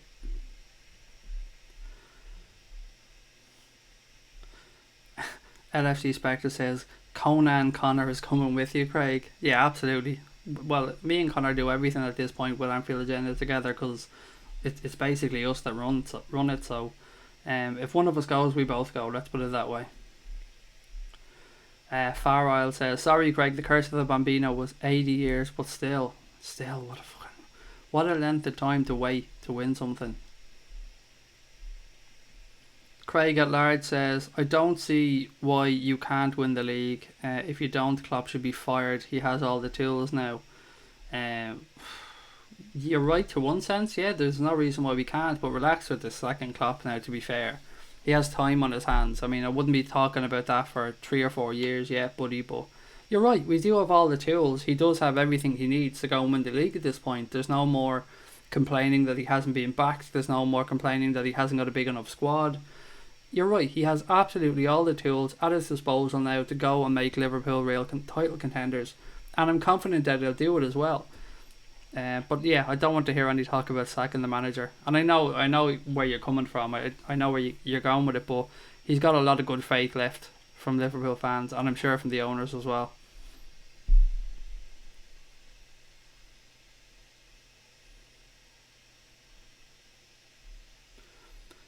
LFC Spectre says, what's a brack, Craig? Because I imagine Mark Obridge, aka Sandra's face on it. I don't know where a brack came into it. I've no idea what you mean by a brack, so maybe you could fill me in. Did I say brack at some point? If I did, I don't know. Ant says, do you think the United game pre-season we'll start to see our team play West Ham? Possibly. I mean, yeah, certainly by the time we get to Dublin, you're going to start seeing the team that may take to the field against West Ham, perhaps. And then, of course, I think we've got, is it Torino then, the last game before the season starts? So, yeah, we're definitely going to have to start seeing a formation at least get prepared. It'll just depend on who we get back and when we get players back. You're definitely, I'd be amazed if we see fucking Salah or anybody take to the field tomorrow against Borussia Dortmund. Surely to God they're not going to play yet. It's a tough pre-season for everybody, isn't it? It's a really shortened window, really shortened pre-season. It's going to be tough. It's going to be tough for everybody to get off to a good start. Chris says, Craig, will you be responding to the chat during the watch along? As much as I can, mate. Yeah, every time there's a break in play, definitely I'll be popping back into the chat. Absolutely, because I want to see how you guys are seeing the game as well. So 100%, I'll be in and out as much as I can. You're going to see a different thing behind me tomorrow for the first time, because I'm not going to be in my room. I'm going to be in the living room watching it downstairs, so you won't have the what you guys call the chimney behind me. Sarah's heading off. Are you heading off, Sarah? Good night, mate. Thank you very much for joining the stream again, and enjoy the rest of your Saturday. Far Isle says, I'm a Cleveland Indians fan. Haven't won it since 1948 when we were the Cleveland Browns. The Cleveland Browns have never won it, sorry. Miami Dolphins, 44 years or so I'm basically really lucky with sports. Yeah, that must be tough, to be fair. Although I'm Irish, so, as a country, we're not exactly renowned for winning things either. Although we quite well with boxing, to be fair. Shane says, apart from football, what other sports do you follow, Craig, and do you go to watch the Dubs in Croke Park? So in answer to the second part of your question, no, not really into GAA that much. Played it going through at school and all, but no, not really into it that much. Tennis and boxing are the two other sports that I'd be really interested in. Boxing more so, but tennis is one that I played growing up. I played at a high level of tennis and football growing up, but boxing would be a passion that was given to me from my dad. I've watched boxing since I was a kid, and I'd pretty much watch every boxing fight I can physically watch or get to. I was hoping to get up to see Carl Frampton fight in August up in Windsor Park, but again, with family commitments, I can't fucking make it, and it's really annoying. I did manage to get up to see him win the world title against Kiko Martinez in Belfast when he fought in the Titanic quarter up there, which was brilliant to see. I was really proud to be there for that one. But yeah, boxing, tennis and football, that's about it for me, mate. I watch at least 10 to 15 games of football a week from any league, anywhere I can get it. Owen McKeever says, Craig is a Scouser. Sadly not, but look, Scousers and Irish are pretty close, so I think we're pretty close to each other, particularly with our sense of humours.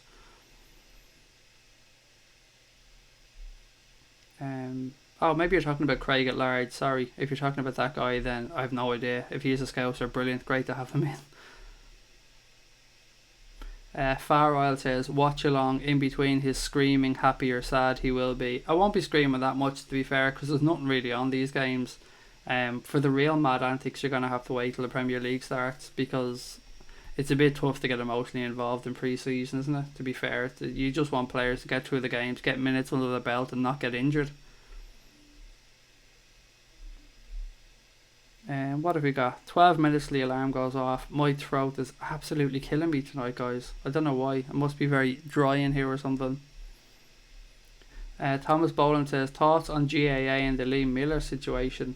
I don't know too much about it, Thomas. I did catch somewhere though that they want to play the game at Park Equive or something like that. Am I correct with this one?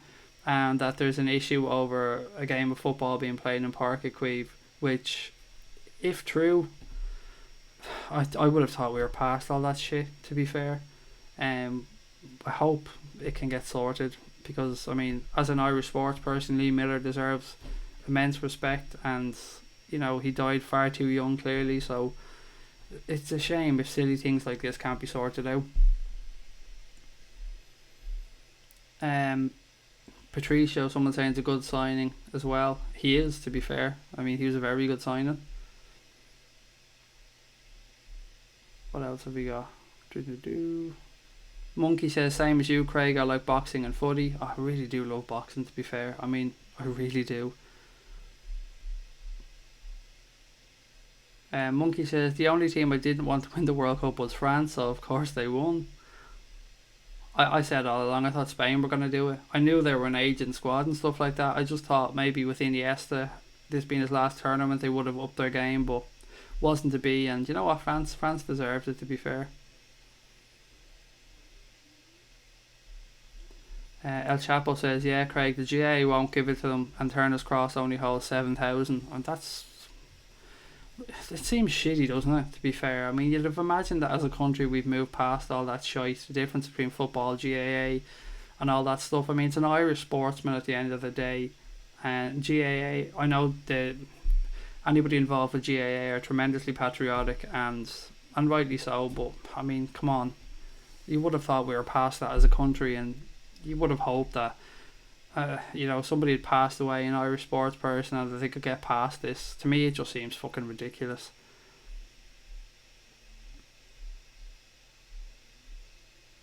El Chavo says, fuck boxing, MMA is the real fighting sport. I respect the shit out of MMA, mate. I respect the hell out of anybody that has the guts to step into a boxing ring or an octagon. Just a purist. I've just been raised with boxing, and although as I said, I absolutely respect mixed martial arts, I just love boxing. I'm a boxing fan, so no disrespect to MMA, I'm just a big fan of boxing. The politics in boxing is ridiculous, by the way, and the way some fighters are protected and some of the decisions are laughable, but I'm still a boxing fan.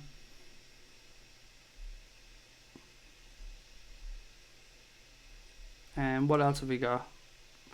Lubac says, I think we still need Fakir and a centre back to compete on all fronts. We definitely do need somebody else as an attacking mid or to back up the front three.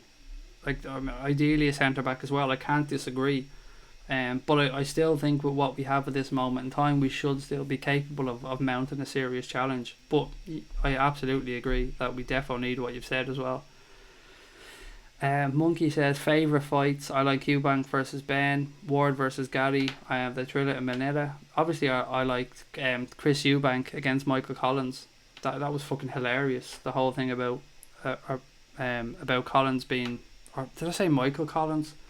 My fucking head's gone. Sorry. Collins Eubank. The whole thing about him being hypnotised to feel no pain was absolutely hilarious. What other good fights has there been down through the years that I've enjoyed? Do you know what I know it's a recent one, but I really enjoyed the Klitschko Anthony Joshua fight. I mean, that really was either way, wasn't it? Back and forth. The biggest letdown for me that I've ever watched was the Mayweather. Sorry, my mind's off somewhere else. Sorry, no, the biggest letdown for me ever was the Mayweather fight. The fight we've been waiting for years to see, and it just didn't live up to expectations. It was an absolute fucking joke.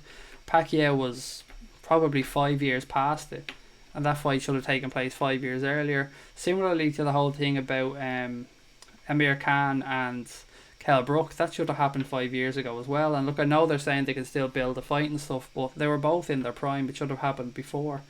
I'm just trying to think back about more great fights throughout the years. All the fights around the whole Ben Eubanks era were brilliant as well. It's a shame what happened to Michael Watson, to be fair, as well. Like another fabulous boxer back in that era of boxers. And it's great to see him that he's still around these days.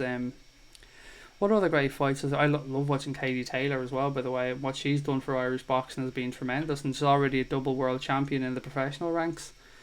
What other fights have I enjoyed throughout the years? Do you know what? You might not remember this one being more of an Irish thing, but when Bernard Dunn won the world title, he fought in Dublin, and I can't even remember the guy's name. And it was a real rocky fight, like back and forth, both men absolutely exhausted. And it was almost a last man standing thing, and for Bernard Dunn to win the world title in Dublin like that, the way he did, was just absolutely brilliant.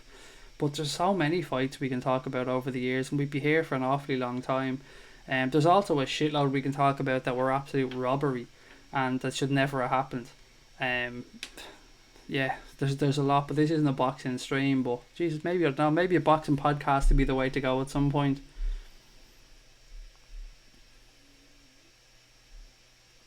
El Chapo says Joshua and Fury is the British future fight to make. It has to happen. It absolutely has to happen. Ryan says McGregor Diaz, though, both fights. I mean, I was so shocked at the first one, and I probably shouldn't have been, because Nate Diaz is one tough son of a bitch, isn't he? And McGregor absolutely gassed himself. And to be fair, he gassed himself in the second one as well, but just about got through it. But credit to both of them. Credit to tough bastards. Some of the punishment that Nate Diaz took in the first couple of rounds against McGregor in the first fight was unbelievable. Yeah, a trilogy fight there would be brilliant. I think, did McGregor said that if there is a trilogy fight, it'll be at a weight down from the one they fought at the last time. LFC Spectre says Mayweather versus McGregor was a joke. It was a fucking farce, to be fair, but it was a farce that made a fellow Irishman 100 million quid, and I couldn't be happier for him. I really couldn't. See a fella go from the dole like that to fight Floyd Mayweather and make $100 million. It's fucking stuff of dreams, like. LFC Spectre says the GAA need to wake up and smell the coffee. It does seem a damn shame. It really does. I don't want to get sucked into slagging off the GAA because I don't want to do that, because they're a great organisation that do wonderful things around the country. But yeah, it does seem sad that they can't figure it out. Thomas Boland teasing me again with the alarm. 5 minutes to go, Thomas. We've got 5 minutes to go.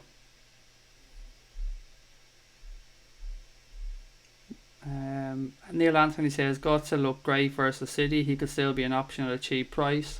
I didn't see that match, to be fair. I just seen the result of it.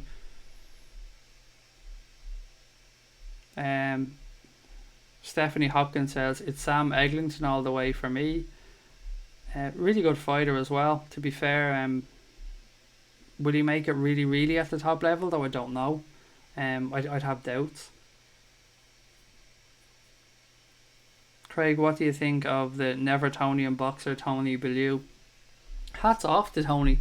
To win that world title at Goodison Park the way he did as an underdog was tremendous. I mean, nobody really gave him a chance going into that one. And from then to have almost reinvented himself as a heavyweight and to beat David Haye twice was brilliant. I mean, I honestly didn't give him a hope against David Haye. I thought, particularly in the first fight, I thought David Haye would have beaten him. I thought David Haye should have came in lighter and been more mobile, but Tony Bellew said he was going to knock him out, and Tony Bellew knocked him out twice. So credit to Tony Bellew. I hope he's made enough money to last a lifetime. If he does have one more fight, then you know what, fair play to him, but nothing but respect. I mean, I wouldn't slag off any boxer, any of them that have the guts like that to get into the ring. There's much easier ways of making a living, so nothing but respect to all fighters that have the guts to get in the ring. But I do like Tony Bellew, to be fair. I do. Maybe he's never Tony and fair enough, but I do like the guy.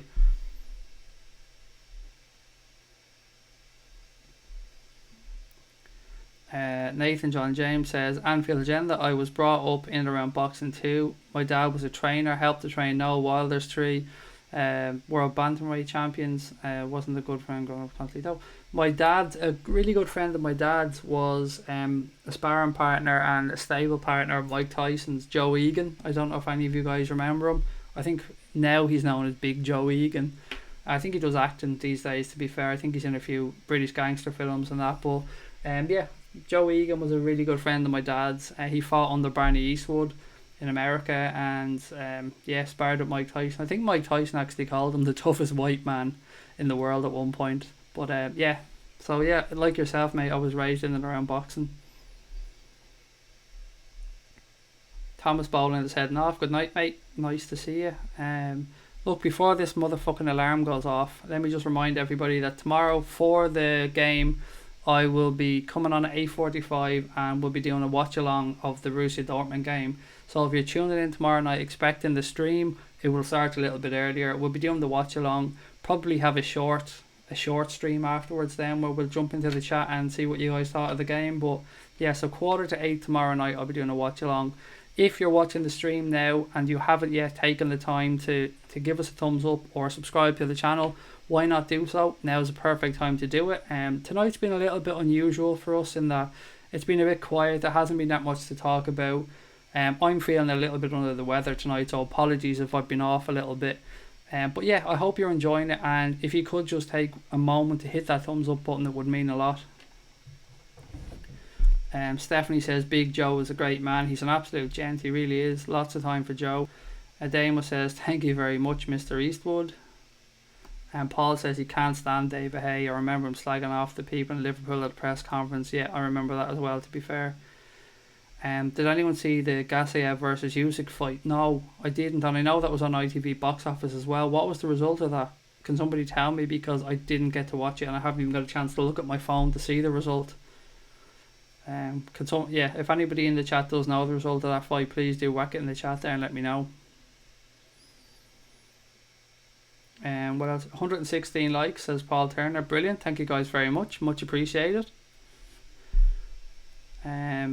And Wasim says, you think we'll get Fekir? I'm hopeful, but I wouldn't, say yes, we're definitely getting him. I would say 60-40 is my view. 60-40 that I think we will get him. But you can never say never. It's tough to say. We've heard from journalists on one side saying, yeah, it's still there. We've heard from journalists on the other side saying, no, it's absolutely dead. So Wasim, mate, I'd be absolutely lying if I told you either way that I had information one way or the other. Like you, I just hope we get it done. Harry Carling says, Dad's at work tomorrow, so looking forward to the watch along. The watch along gives you an opportunity to talk about the game with everyone. Yeah, I'm really looking forward to it as well. It'll be a little bit different, and I'm just glad to be watching football again. It's been a while since the Reds have been on properly, so tomorrow gives us a chance to get stuck into it and look forward to the new season, doesn't it? That fucking cunt of an arm. After the Dortmund game, let's sign Pulisic, says Paul Turner. Scenes if that actually happened. Can you imagine that one? After the game, they both came out, manager shook hands in the halfway line, he takes off his top Liverpool shirt underneath, job done. Fucking V8 says, what do you think about Bert Leno, Craig? I don't think he's that great, to be fair. He's alright, he's an average goalkeeper. I don't think Arsenal have done brilliant business there with him. I don't think they've bought a shit keeper. I think he's just an average goalkeeper, to be fair, and if average is what they're wanting, if they're looking for a steady enough hand, then they probably get what they paid for. Spectre says Rocky Balboa is the best boxer of all time. Mate, what a set of films. I mean, the amount of times I've dipped back in to watch the Rocky films over the years, and like you, every single time you watch them, you're ready to take on the world, aren't you? There isn't a better set of feel-good films than the Rocky Balboa films. Obviously they have the sad moments in them as well, but growing up, I mean, Rocky Balboa, what a set of films. I could talk about them films forever, to be fair. I fucking love them. Monkey says, I'm quite interested to see Jadon Sancho play. He could be a future England player and looks a real talent. The Raptors heading off. Good night, mate. Thanks for joining the stream again. As always, mate, your quality on here. Really do appreciate you taking the time to come on. Stephanie says, got to be Rocky 4 for me. Rocky 3, I think I like the one with Mr. T in it. I really like that one. That was a good one for me. I like the way he kept saying to Rocky's missus, if you want a real man, come over here. And plus he had them big feather earrings as well, which was fucking brilliant. All the Rocky films were brilliant though. Rocky 5 was probably the worst of the bunch, but still a great lot of films. And to be fair, the guy, was it Tommy Gunn, was that his name in Rocky 5, or was that the real fighter's name? I can't remember, but either way, he was a genuine boxer that had to retire because of HIV infection, so he was a genuine boxing contender at the time. Tommy Gunn I think was his name in the film, but I can't remember his real name.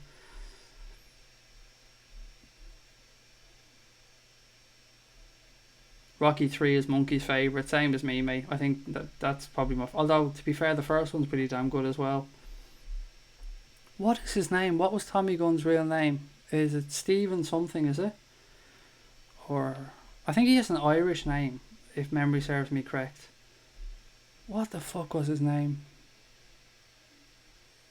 Does anybody know offhand what the guy Tommy Gunn's name was? The real boxer's name? From Rocky 5? I can't offhand think of his name.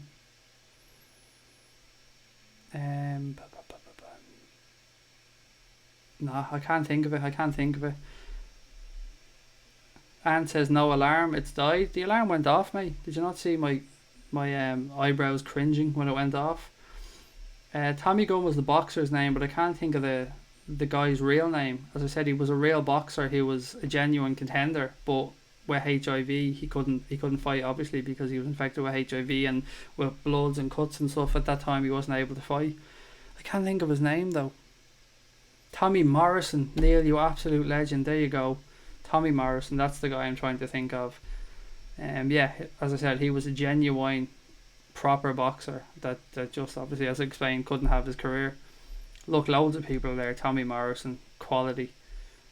Thank you guys, because that would have bugged the shit out of me all night. And you're probably saying to yourself, how could it bug the shit out of you all night? Just go on to fucking YouTube and or go on to Google and get the answer. I don't like to Google things at times like this. I like to try and remember it. I think Googling it is cheating sometimes. And if I know the answer, I like to just try and think of it. Tommy Robinson. Oh. I'm just actually picturing him now in Rocky 5 in the ring. Or no, in the brawl behind the pub at the end of it. Tommy Robinson, oh, that is quality. That definitely made me smile. Luback says, I think Wolves will be mid-table. Do you know what? They're a club on the up. They definitely are. Great to see Conor Cody as their captain as well. Antico says, I'm off to watch Liam Smith. Hopefully becomes world champion. Fantastic stream. Keep it up, Craig. Mate, I'm going to watch it myself as soon as I jump off here. So, yeah, I'll be right with you watching it. And hopefully Liam can do it and become a twice world champion. So, good luck to Liam Beefy Smith. Ferno says, hey, off topic again, but I've been speaking to this cute girl recently. I think I should lose my virginity to her, in my opinion. I've been speaking to her a lot recently, mate. I'm not fucking touching that. Not touching that one. I'm far too old to be touching that one. What else we got? Claire Dean is in. Hello, lovelies. Just connecting with any news on buying Vida. I'm still blown away by the Allison deal. What a deal that was, Claire. I mean, what a piece of business from the Reds that was. I've heard nothing on Vida, and I hope I hear nothing, to be honest, Claire. Just my opinion, but I don't think he's good enough. But Allison, what more can you ask for? I'm over the moon. I'm still smiling about that deal, Claire. But yeah, to answer your question, I've heard nothing else on Vida. Thanks for joining in the chat as well, by the way. Great to see you win again. And like you, I'm over the moon that we signed Allison. Holyfield versus Bow was a great fight, to be fair. What's all the Zaha commotion about? Nothing to do with Liverpool, from what I've seen anyway. I mean, unless it's broken tonight on Twitter or something where people are talking about it. I've seen lots of stuff about Zaha on Sky Sports News and stuff like that, and Crystal Palace saying they're not letting him go anywhere, but I don't know. Nothing that I know of. But again, haven't been on social media much today. Ferno says, sorry, couldn't watch the stream from the start, but at least I'm here. Mate, never apologise. It's great to have all you guys involved at any time, and for you guys to take the time to come on and watch it all is quality, so never feel you have to apologise. Thank you for joining again. It's a shame seeing all these signings going through for Liverpool while we, Spurs, are haggling for Grealish. Says BC, BC mate, welcome into the chat. I am confused like yourself. What is the fascination with Jack Grealish by Spurs at this point, and why are they willing to drop 30 to 40 million pound on him? It seems madness to me, mate. Spurs have always been quite clever about their signings. I mean, they got in some players for an absolute steal. Obviously, you brought in Ericsson for really small money. You took Dele Alli when we were fucking about. You came in and got Dele Alli signed up. Spurs have usually, Daniel Levy's been very good about how he does business, so I'm baffled as to what the whole thing about Jack Grealish is. Maybe you can let us know in the chat, but for a club that usually does really good business, this one has me stumped. Peter Griffin versus the chicken. Oh, there's one for the ages, without a shadow of a doubt. Ryan says Alisson dressed pretty casual, then signed a contract and came out of the room dressed like the world's most expensive goalkeeper should be. Full on black jacket, no, wasn't he? Full on black suit jacket, looking $1 million bucks. Pogue Mahone says, Jesus man, you're still going. Left there for a bit, what have I missed? Nothing much, mate, to be fair. It's just a bit of banter, bit of chat, nothing dramatic, no breaking news or anything like that. And I won't be on much longer, to be fair. I'm absolutely knackered. I'm going to head off now in a couple of minutes. Look, guys, as I said last night before I do head off, we are looking at building the AnfieldAgenda.com website. I've told you guys about it before. We're going to be putting a member section on there for you guys. We're going to be doing members only streams. Signing up, becoming a member will be absolutely free. It's just going to be a matter of putting in your email address, creating your password, and that's it, job done. But if you guys want to come and help us fund this website, help us fund expanding Anfield Agenda at all, you can do so at patreon.com. You can become a patron of the Anfield Agenda, help grow the family. You can do so on a monthly basis, you can do so on a once-off basis. Patreon.com, that's patreon.com/Anfield Agenda, or of course you can do so on PayPal, and our email address on PayPal is anfieldagenda@outlook.com.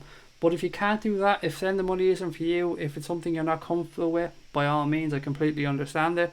But if you could take the time, if you're watching the stream, to give us a thumbs up or even subscribe to the channel, that would be very much appreciated. I did see somebody else in there that said they were new to the channel, so I want to find that one again and just take a moment to say hello. Google user says, new to the channel, love LFC. Welcome, mate, great to have you in. Thank you for giving us a try. I hope you're enjoying the stream. I hope you're getting to know the guys in here. Do drop into the chat. They're a lovely bunch. And like you, we very much love Liverpool Football Club. Al Chapo says, I like Grealish. I must be the only one. I think he's an alright footballer, mate, but I just don't think he's worth that much money, even in an inflated market like this. I just don't get it. And look, maybe I have a little chip on my shoulder because he turned down Ireland as well. Maybe subconsciously I have that going on in my head as well.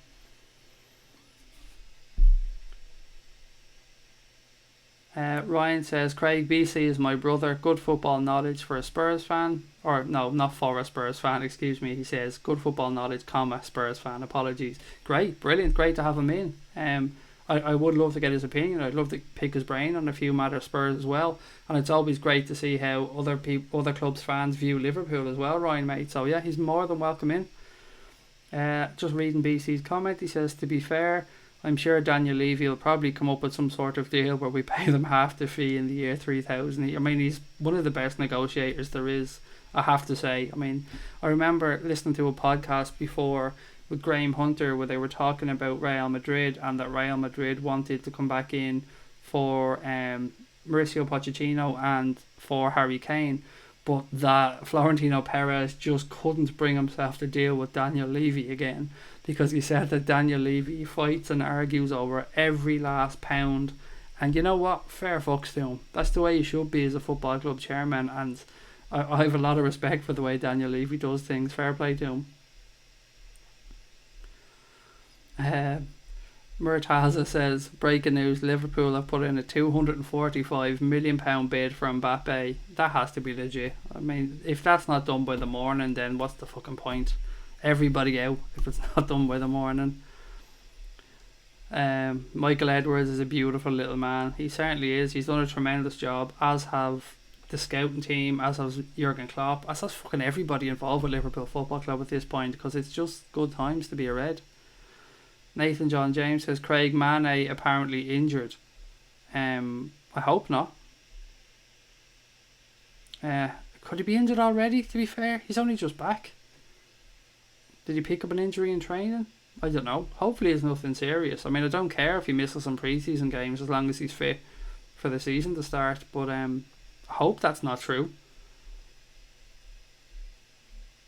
Claire Dean says, as it stands, our transfer window is kick-ass and we do need to get shut of a few players though. We will, Claire. Klopp always said that the last couple of weeks of this window will mainly be about us moving on players that he doesn't think he's going to see having a future at Liverpool, or players that he wants to bring into the new season. So you're probably spot on. We will see these players moved on, and it'll be interesting to see who stays, particularly around Daniel Sturridge. Tom says, night Craig and all you LFC legends. Best two fights, Duran versus Leonard 1 and 2. Love Duran to bits. A man's man and never forgot where he came from. Absolutely spot on. And good night, Tom. Great to have you on again, mate. Right, guys, you know what? I'm absolutely knackered. My voice is going at this point, so I'm gonna head off. But just a reminder, tomorrow night for the Liverpool Borussia Dortmund game, I will be doing my first ever watch along on the Anfield Agenda channel. So if you guys are watching the game, you want to have the laptop open in the background or anything, you want to come in and chat, please do so. I'll be starting at around 8:45, so 15 minutes before the game takes place.